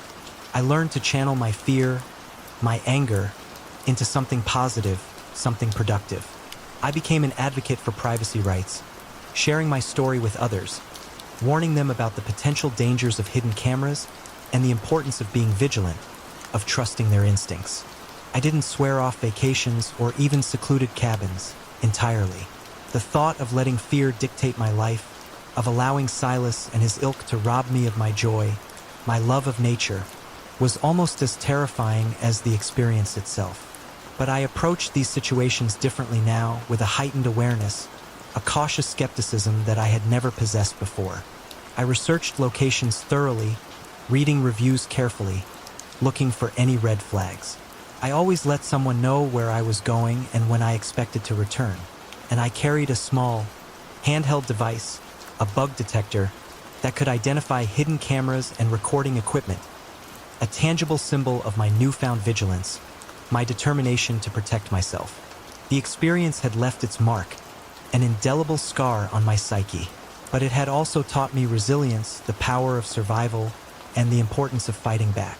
I had faced one of my worst fears, the utter violation of my privacy, and I had emerged, not unscathed, but stronger, wiser, and more determined than ever to live my life on my own terms. I learned that the world is full of hidden eyes, of unseen watchers, lurking in the shadows, waiting to exploit our vulnerabilities. But I also learned that my eyes were open now, that I possessed the knowledge and the tools to protect myself, to navigate this increasingly surveilled world with a newfound sense of awareness and agency. As I sit here now, writing this story, sharing my experience with the world, I can't help but glance around the room, checking for that telltale glint of a hidden lens, that subtle indication of unseen surveillance. It's a habit I'll likely never break, a reflex born of trauma and a deep-seated need for self-preservation. But I'm no longer paralyzed by fear. Instead, I'm driven by a sense of purpose, a determination to live fully and freely, to not let the darkness win. Because in the end, the most important eyes watching me are my own. And what they see is a survivor, a fighter, a woman who has faced her demons and emerged stronger, wiser, and more determined than ever to protect herself and others from the hidden horrors that can lurk in even the most idyllic, seemingly safe retreats. The peaceful cabin in the woods, once a symbol of escape and tranquility, had become a stark reminder of the pervasive threats to privacy in the modern world. But it had also become a symbol of my own resilience, my own refusal to be a victim. The asphalt asylum, the open road, a quintessential symbol of American freedom, has always held a powerful allure, promising adventure, escape, and the chance to discover oneself amidst the ever-changing landscapes. But I learned, in the most terrifying way imaginable, that the open road can also become a prison, a seemingly endless asphalt labyrinth where every mile brings you closer to an unknown, pursuing threat, a relentless force that refuses to let you go. I'd always harbored a deep-seated yearning to embark on a classic cross-country road trip, to traverse the vast expanse of America, from the bustling cities of the East Coast to the sun-drenched shores of the Pacific. The idea of driving for days, weeks, even witnessing the gradual transformation of the landscape, experiencing the diverse cultures and communities that make up this sprawling nation, had captivated my imagination since childhood. So, when I finally found myself with both the time and the resources to make this long-held dream a reality, I didn't hesitate. I meticulously packed my trusty, if somewhat aging Honda Civic, crafted a loose, flexible itinerary that allowed for spontaneous detours and unexpected discoveries, and set off from my home in Boston, heading west, my heart filled with a mixture of excitement and anticipation. The first few days of the journey were everything I had hoped for, and more. I explored charming New England towns, steeped in history and brimming with quaint beauty. I stopped at roadside diners, indulging in hearty breakfasts and engaging in conversations with friendly locals, each encounter a glimpse into a different way of life. I marveled at the gradual, yet dramatic, shift in the scenery as I crossed into the vast, open plains of the Midwest. The feeling of freedom, of limitless possibility was intoxicating. It was in a small, nondescript town in Nebraska, roughly a week into my journey, that the tone of my adventure began to shift, subtly at first, then with increasing, alarming speed. I had stopped for gas at a somewhat dilapidated station on the outskirts of town. As I was filling my tank, I noticed a group of men lounging near a beat-up, rust-covered pickup truck, watching me with an unnerving intensity. Their gaze, their posture, the way they seemed to be silently communicating with each other, sent a shiver of apprehension down my spine. But I dismissed it, attributing it to the natural curiosity, perhaps even suspicion, of small-town residents towards an unfamiliar face, an out-of-state license plate. I went inside the station to pay for my gas and grab a few snacks for the road. When I emerged, the men were gone. But as I walked back to my car, I could have sworn I saw their truck pulling out of the station, heading in the same direction I was. I shook off my growing sense of unease, telling myself I was being paranoid, that it was just a coincidence. I cranked up the radio, singing along to my favorite tunes, trying to distract myself from the nagging feeling that something wasn't quite right. It wasn't until about an hour later, as I continued westward on the seemingly endless highway, that I noticed the truck again. It was far behind me, a distant speck in my rearview mirror, but I recognized the distinctive rust pattern on its hood, the dented rear bumper. My heart rate increased, a knot of anxiety tightening in my stomach. But again, I tried to rationalize it, to convince myself it was just a coincidence. After all, there was only one major highway cutting through this sparsely populated part of the state. It made sense that we would be traveling in the same direction. However, as the miles relentlessly ticked by, the truck remained a constant, unwavering presence in my rearview mirror.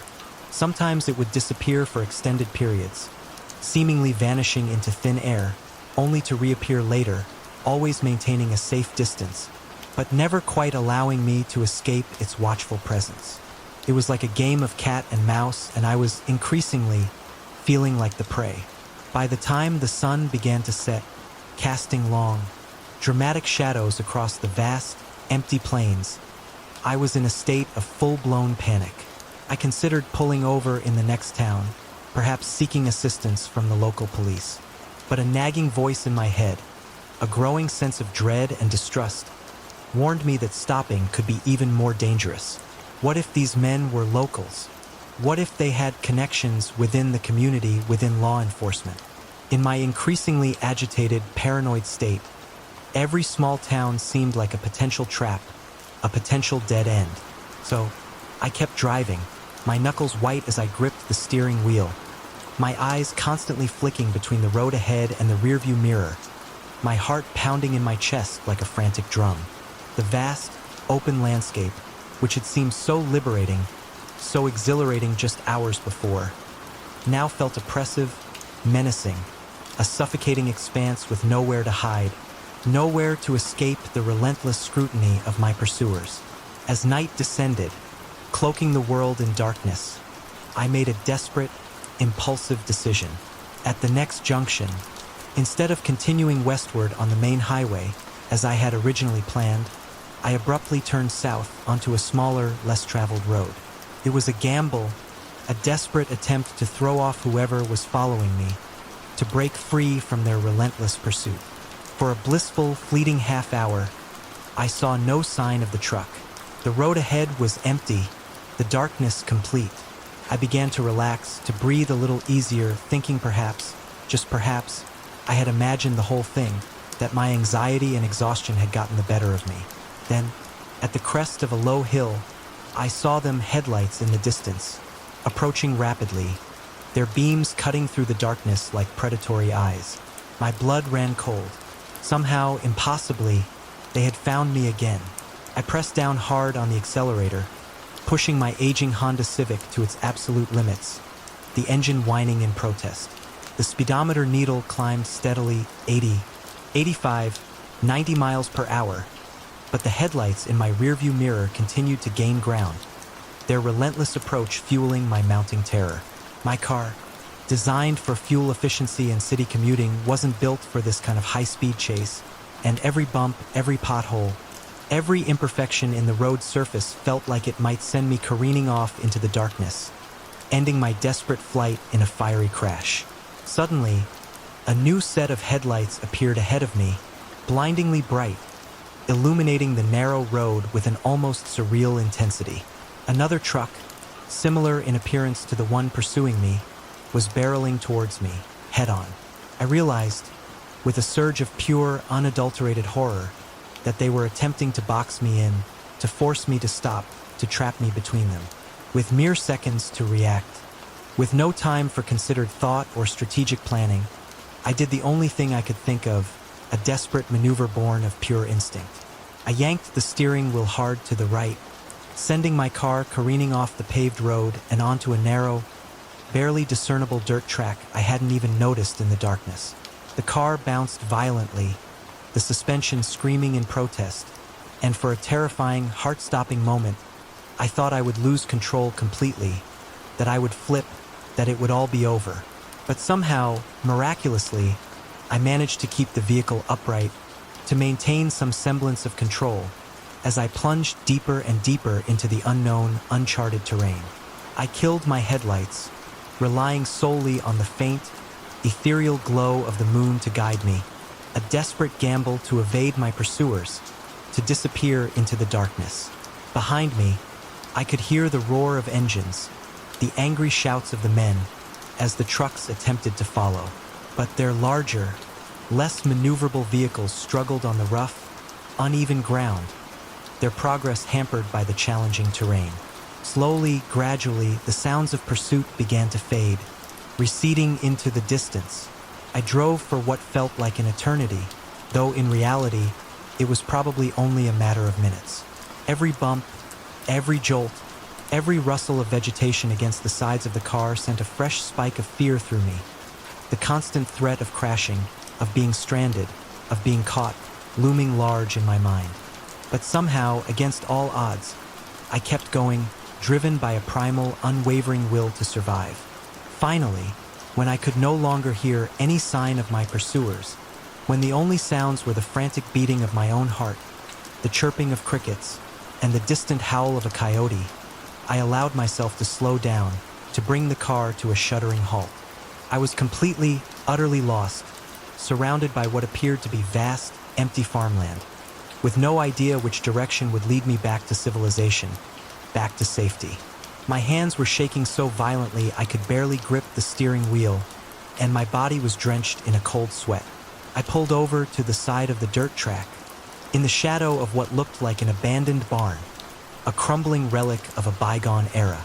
I killed the engine, plunging myself into near-total darkness, and sat there, in the oppressive silence of the night, straining my ears for any sound, any indication of approaching vehicles. But there was nothing, only the sounds of the rural night, the chirping of crickets, the distant mooing of cattle, the whisper of wind through the tall, dry grass.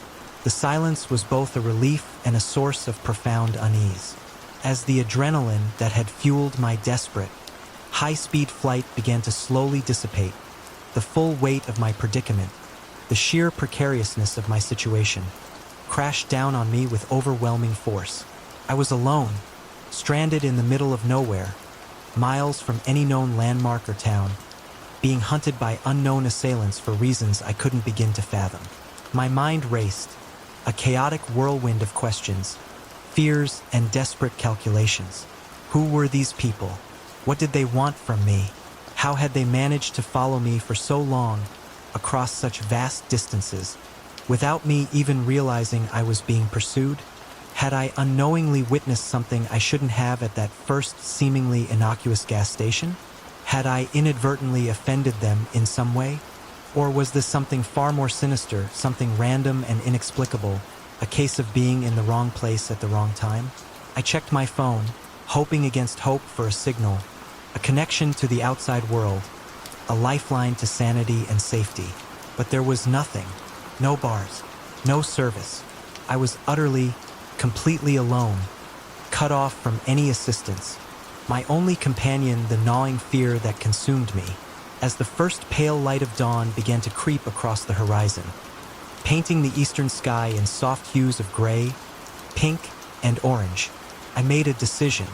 I couldn't remain where I was, a sitting duck, vulnerable and exposed, and I couldn't go back the way I had come. Retracing my route would almost certainly lead me back into the path of my pursuers.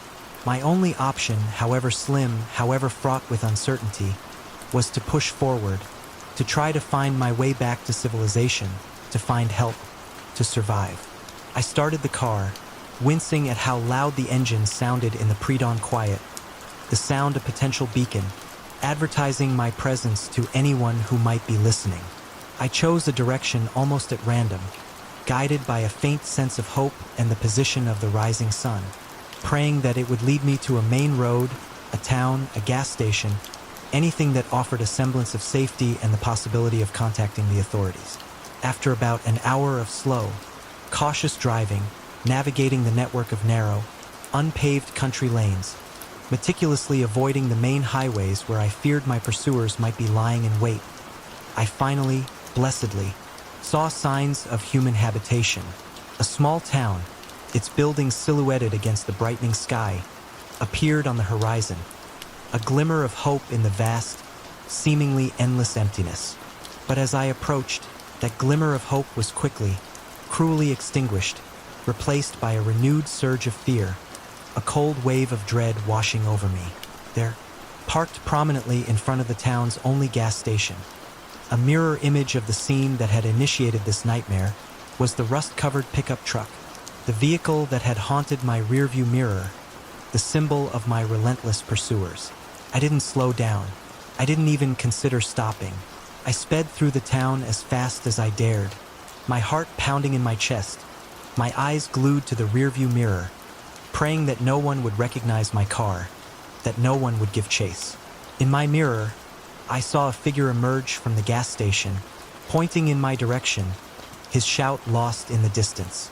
Moments later, the truck's engine roared to life, and the chase, the terrifying pursuit, began anew. I pushed my aging Civic to its absolute limits, taking turns at dangerous speeds, the tires squealing in protest, the car rattling and shaking as if it might fall apart at any moment. I weaved through the quiet streets of the town, desperately seeking an escape route, a way to outmaneuver my pursuers. But they seemed to know the area intimately, anticipating my every move, always managing to stay on my tail, their presence a constant, menacing threat. It wasn't until I crossed the state line, leaving Nebraska behind and entering the more mountainous terrain of Colorado, that I finally, miraculously, managed to shake them. The winding mountain roads, with their steep inclines and hairpin turns, provided cover, and the smaller size and greater maneuverability of my car finally gave me a decisive advantage. I navigated the treacherous curves with a reckless abandon born of desperation, pushing my vehicle and myself to the very edge of our capabilities. By the time I reached Denver, hours later, I was a physical and emotional wreck, exhausted, terrified, and completely, utterly paranoid. I drove straight to the nearest police station, my hands still trembling, my body aching, my mind reeling from the ordeal. But my story, recounted in a shaky, adrenaline-fueled rush, sounded improbable, almost fantastical, even to my own ears. A mysterious group of men, chasing me relentlessly across multiple states, for no apparent reason. The officers were, understandably, skeptical, their expressions a mixture of disbelief and polite condescension. They took my statement, promised to investigate, but I could sense their doubt, their unspoken assumption that I was exaggerating, that I was perhaps mentally unstable, or that I had misinterpreted some innocent encounter. I couldn't blame them, really. If someone had told me this story a week ago, before my life had taken this terrifying, surreal turn, I wouldn't have believed it either. The rational part of my mind struggled to make sense of it all. In the end, I abandoned my meticulously planned road trip, my dreams of exploring the country shattered, replaced by a deep-seated fear and a profound sense of vulnerability. I sold my beloved Honda Civic, the car that had been my faithful companion and my only means of escape, a painful but necessary decision. The vehicle felt tainted, a constant, visceral reminder of my ordeal. I bought a plane ticket and flew back home to Boston, constantly looking over my shoulder in the crowded airport, half expecting to see those menacing men appear at any moment, their faces a haunting presence in my nightmares. Back in the familiar, relatively safe environment of my city life, I tried to resume my normal routine to put the terrifying experience behind me. But something fundamental had shifted within me. I couldn't shake the feeling of being watched, of being hunted, of being constantly pursued. I became hyper-aware of my surroundings, always scanning for potential threats, always planning escape routes, my mind a whirlwind of what-ifs and worst-case scenarios. Crowds made me anxious, and I found myself flinching at sudden noises, my body reacting instinctively to any perceived danger. Months passed, and slowly, gradually, the acute, paralyzing fear began to subside, replaced by a lingering unease, a chronic sense of vulnerability. But the experience had left its mark, an indelible scar on my psyche. I never discovered the identities of those men, or unraveled the mystery of their relentless pursuit. Perhaps it was a case of mistaken identity, a cruel and terrifying coincidence. Or maybe I had unknowingly witnessed something I shouldn't have at that first fateful gas station, some illicit transaction, some clandestine meeting that I had inadvertently stumbled upon. The possibilities, the unanswered questions, haunted me. I'll probably never know the truth, the full explanation for that harrowing cross-country chase. What I do know is that the open road, once a symbol of freedom, of adventure, of limitless possibility, now fills me with a profound sense of unease, of vulnerability, of dread. The vast expanse of America, which I had so longed to explore, to experience, now seems like a dangerous, unpredictable place, where anyone at any time can become a target, a victim of forces they can't see, can't understand, and can't control. I still travel, occasionally, but never by car, never alone, and never without a meticulously planned itinerary, shared with trusted friends and family. The spontaneous, carefree road trip of my dreams has become a recurring nightmare, a source of persistent anxiety. And every time I see a rusty pickup truck in my rearview mirror, even in the familiar streets of my own city, my heart skips a beat, my palms begin to sweat, and for a fleeting, terrifying moment, I'm back on that dark, desolate highway, running for my life from an enemy I can't see, can't understand, and can't escape. The road may go on forever, stretching out towards the horizon, beckoning with the promise of adventure. But for me, that particular journey, that cross-country odyssey, is irrevocably over. Some adventures, I've learned the hard way, are best left to the realm of imagination, safely confined to the pages of books or the flickering images on a screen. The real world, the open road, can be far more dangerous, far more unpredictable than any fictional narrative. And sometimes the greatest freedom lies not in chasing the horizon, but in finding safety, in finding peace within the confines of a world that feels, if not entirely secure, at least knowable. The scars of that experience remain, a constant reminder of the fragility of life, the ever-present potential for darkness, and the enduring power of fear. But they are also a reminder of my own resilience, my own ability to survive, to adapt, and to find a new path, a new way forward, even in the face of unimaginable terror. Appalachian apparitions.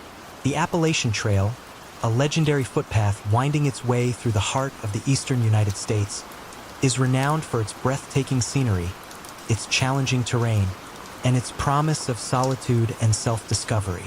I sought that solitude, that escape from the relentless pressures of modern life. But what I found, deep within the shadowed forests and mist-shrouded mountains, was not peace, but terror, a desperate struggle for survival against a threat far more real and far more dangerous than any mythical creature of folklore. I've always been drawn to the wilderness, to the untamed beauty and profound silence of nature. There's a certain solace, a restorative power, in disconnecting from the digital world, from the constant demands of modern life, and immersing oneself in the rhythms of the natural world. So, when I found myself with an unexpected week of free time, a rare and precious commodity in my fast-paced, demanding career, I didn't hesitate. I packed my well-worn backpack, loaded my camping gear into my trusty, if somewhat battered, camper van, and set off for the Appalachian Mountains, seeking respite and renewal. My plan was simple: to find a remote, secluded spot, far from the well-trodden trails and crowded campsites, and simply be, to reconnect with myself, to find a sense of peace and clarity amidst the chaos of my everyday existence. I had a vague destination in mind, a remote area I'd read about online, a place described as being off the beaten path and untouched by civilization. Sounded perfect. The drive itself was a journey of transformation. As I left the bustling city behind, the landscape gradually shifting from concrete and steel to rolling hills and verdant forests, I felt the tension in my shoulders begin to ease, the weight of my responsibilities lifting with each passing mile.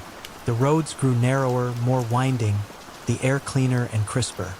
I turned onto an unmarked dirt road, leaving the last vestiges of civilization. A small, unassuming general store and a cluster of weathered houses in my rearview mirror.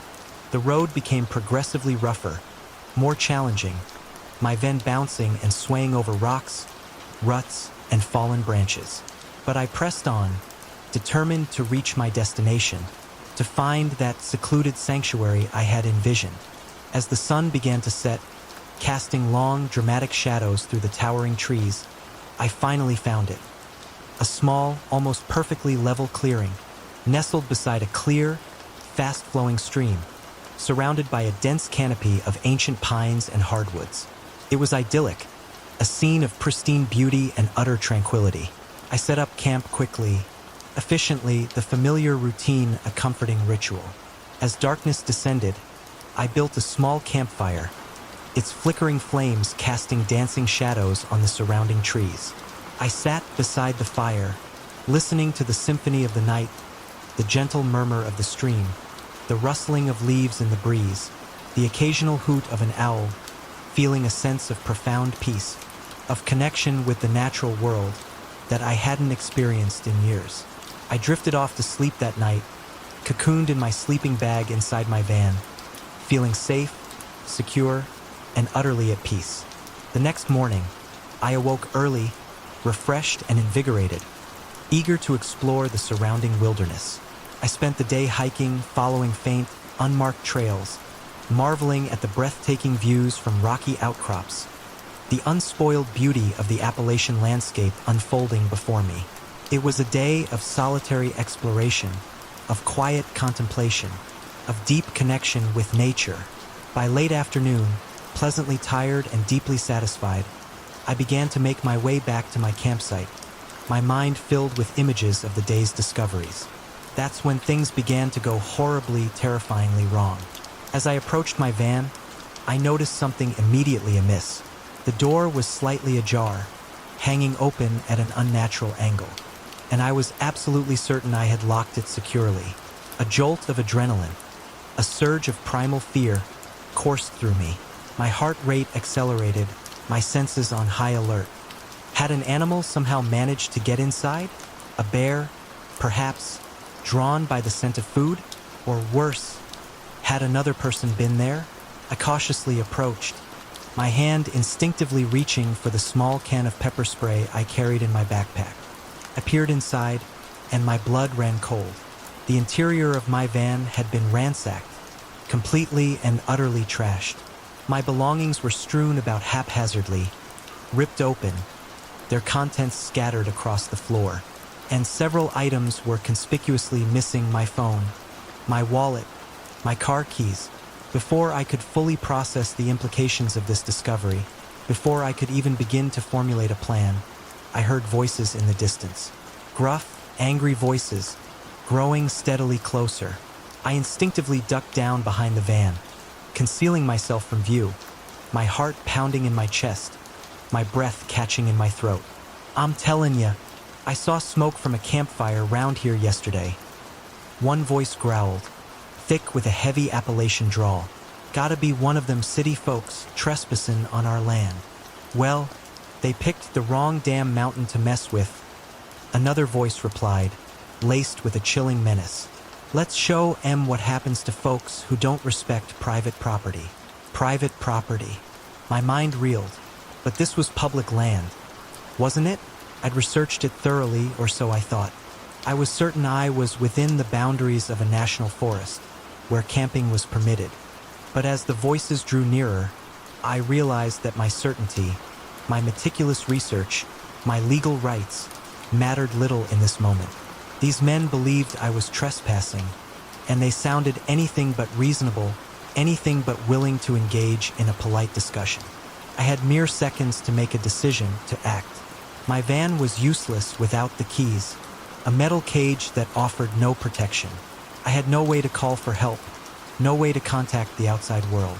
My only option, my only hope, was to flee, to escape into the dense forest and pray I could lose them in the labyrinthine wilderness. I grabbed my day pack, thankful that I had at least left it outside the van, a small, almost insignificant stroke of luck in this rapidly escalating nightmare. It contained a few essential items: a half-empty water bottle, a couple of protein bars, a small first aid kit, a lighter, and a multi-tool. Not much, but it would have to do.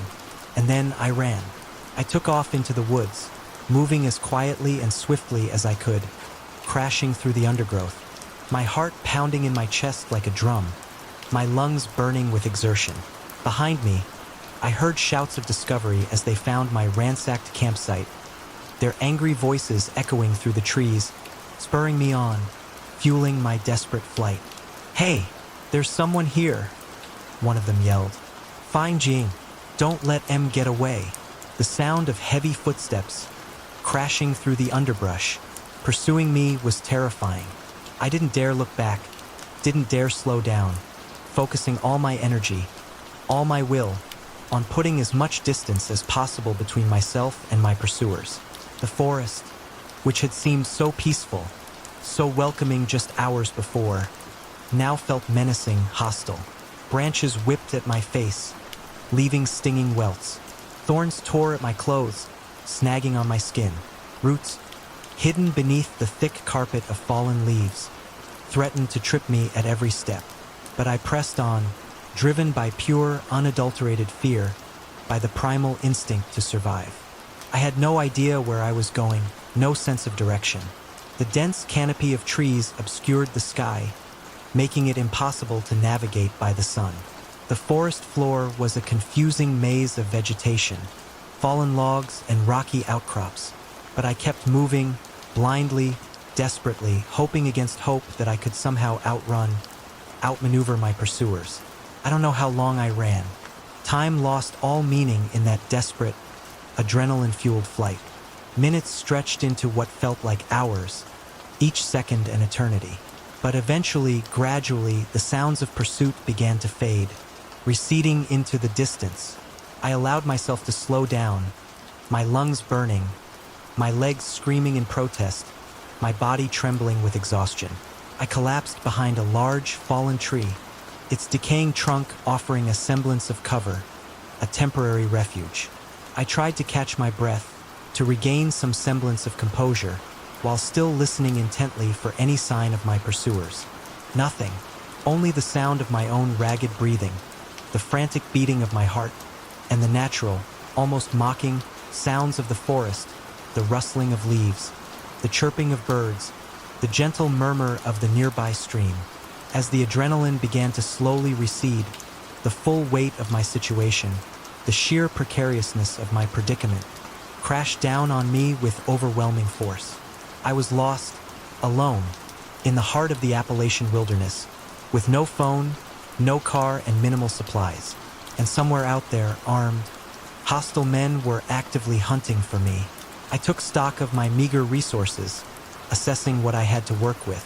The half-empty water bottle was my most pressing concern. Dehydration, in this environment, could be deadly. I rationed the remaining water carefully, taking small, infrequent sips, knowing I had to make it last as long as possible.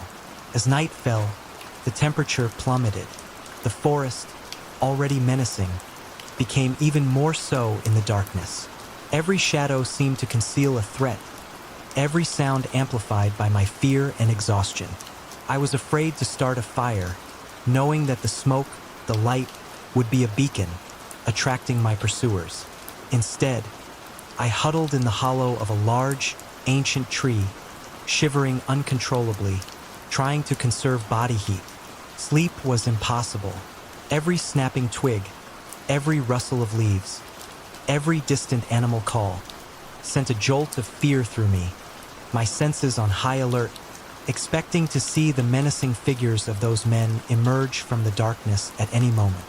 The night stretched on, an endless, agonizing expanse of time punctuated by fear, uncertainty, and the gnawing pangs of hunger and thirst. When dawn finally broke, painting the eastern sky in pale shades of gray and pink, I was exhausted, both physically and emotionally, but alive. I knew I couldn't stay where I was. I had to keep moving to try to find my way back to civilization, to find help. But I had no idea which direction to go. I remembered a piece of advice I'd read long ago in some survival manual. Following a stream downhill often leads to larger bodies of water and eventually to human settlements.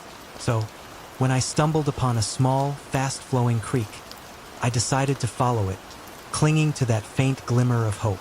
The going was tough, arduous. The terrain was steep and rocky, the stream bed treacherous and uneven. I had to scramble over fallen logs, wade through icy cold water, and constantly fight my way through dense undergrowth. I stopped frequently to rest, my exhausted body screaming in protest, but the fear of being found, the primal instinct to survive, kept me moving, kept me pushing forward. It was nearing sunset, the second day of my desperate flight, when I heard it again, the unmistakable sound of voices. This time, I was certain it wasn't my imagination, wasn't a phantom sound born of fear and exhaustion. They were closer now, and there were more of them. I saw something move down by the creek, a voice shouted, rough and menacing. Spread out, another voice commanded. Don't let 'em get away. They ain't getting off this mountain without us finned in. Panic surged through me, a cold wave of dread washing over my body. They were too close. I couldn't outrun them, not in this terrain, not in my weakened, exhausted state. I needed to hide, to find a place where I could conceal myself, a place where they wouldn't find me. Desperate, my eyes scanned the surrounding landscape, searching for any possible refuge.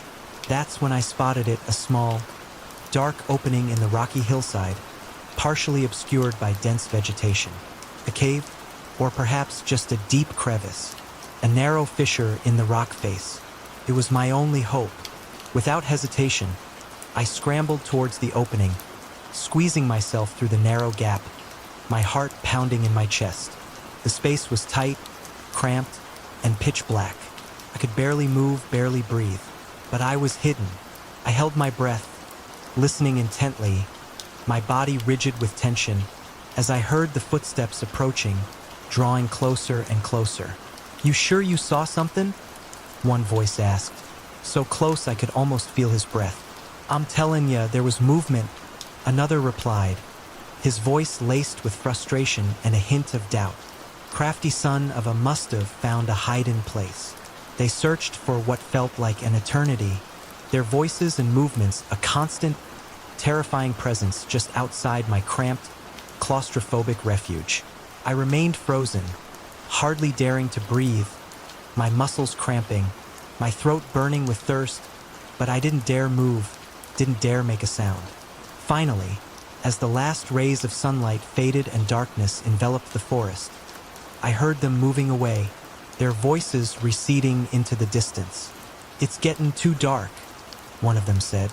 We'll pick up the search tomorrow. Ain't no way they're getting off this mountain without us knowing. I waited, listening intently, until I was absolutely certain they were gone, until the only sounds were the natural, nocturnal noises of the forest. Then, slowly, carefully, I crawled out of my hiding place, my body stiff and aching, my mind reeling from the near-constant terror. I knew I couldn't stay there.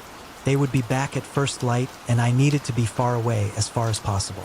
So, I started moving again, stumbling through the darkness, feeling my way along the rocky terrain, guided only by the faint, pale light of the moon and the distant glimmer of stars. It was slow, agonizing progress fraught with danger. I constantly feared making a noise, tripping, falling, giving away my position. But as the night wore on, I began to see lights in the distance, faint, flickering lights, but unmistakable signs of human habitation. Hope, a surge of renewed energy, coursed through me. I pushed on, drawn to those distant lights like a moth to a flame, my pace quickening despite my exhaustion. As dawn broke, I stumbled onto a paved road, a sign of civilization, a lifeline to safety. An hour later, a car, driven by a startled, early morning commuter, picked me up, a disheveled, wild-eyed figure emerging from the wilderness. He took me to the nearest police station, his expression a mixture of concern and disbelief as I recounted my harrowing tale. The authorities were initially skeptical of my story. A lone female hiker, claiming to have been chased through the mountains by armed men, sounded far-fetched, like something out of a movie. But when they ran the license plates on my abandoned van and discovered it was parked on land that had been privately owned for years, things began to fall into place. It turned out the public land I had so confidently researched online was outdated information. The area had been sold to a reclusive, notoriously territorial family years ago, a family known for their hostility towards outsiders, their fierce protection of their property, and their disregard for the law. In the end, I was lucky. I got off with a warning for trespassing, a minor infraction compared to the ordeal I had endured. The police recovered my van and my belongings, though the experience had irrevocably tainted them, transforming them from symbols of freedom and adventure into reminders of terror and vulnerability.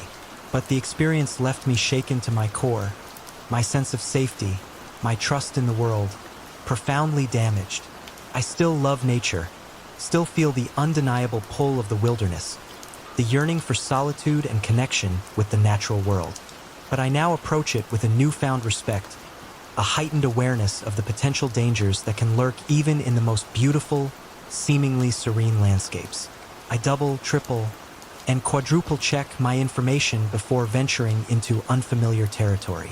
I always let someone know my precise plans, my intended route, and my expected return time. And I never, ever venture into the wilderness alone. The mountains still call to me. Their majestic beauty still beckons. But now I hear a warning in their whispers, a chilling reminder of the fragility of life, the precariousness of safety, and the darkness that can reside within the human heart. The line between adventure and nightmare, I learned, is razor thin, and it's all too easy to find yourself on the wrong side of it, fighting for your survival against forces you can't control, can't comprehend. The memory of those terrifying days and nights in the Appalachians, the feeling of being hunted, of being utterly alone and vulnerable, will likely stay with me forever. But it has also instilled in me a deeper appreciation for the kindness of strangers, for the resilience of the human spirit, and for the importance of trusting my instincts, of heeding those inner warnings that whisper of danger. The freedom of the wilderness is a precious gift, but it's a gift that must be approached with respect, with caution, and with a profound awareness that sometimes the greatest threats we face aren't the wild animals or the unforgiving elements, but the darkness that can reside within our fellow human beings. And in those remote, isolated places where the law feels distant and personal justice reigns, a simple misunderstanding, a perceived transgression, can escalate into a life-or-death struggle in the blink of an eye. The mountains remain beautiful, but they also hold secrets, and some secrets are best left undisturbed.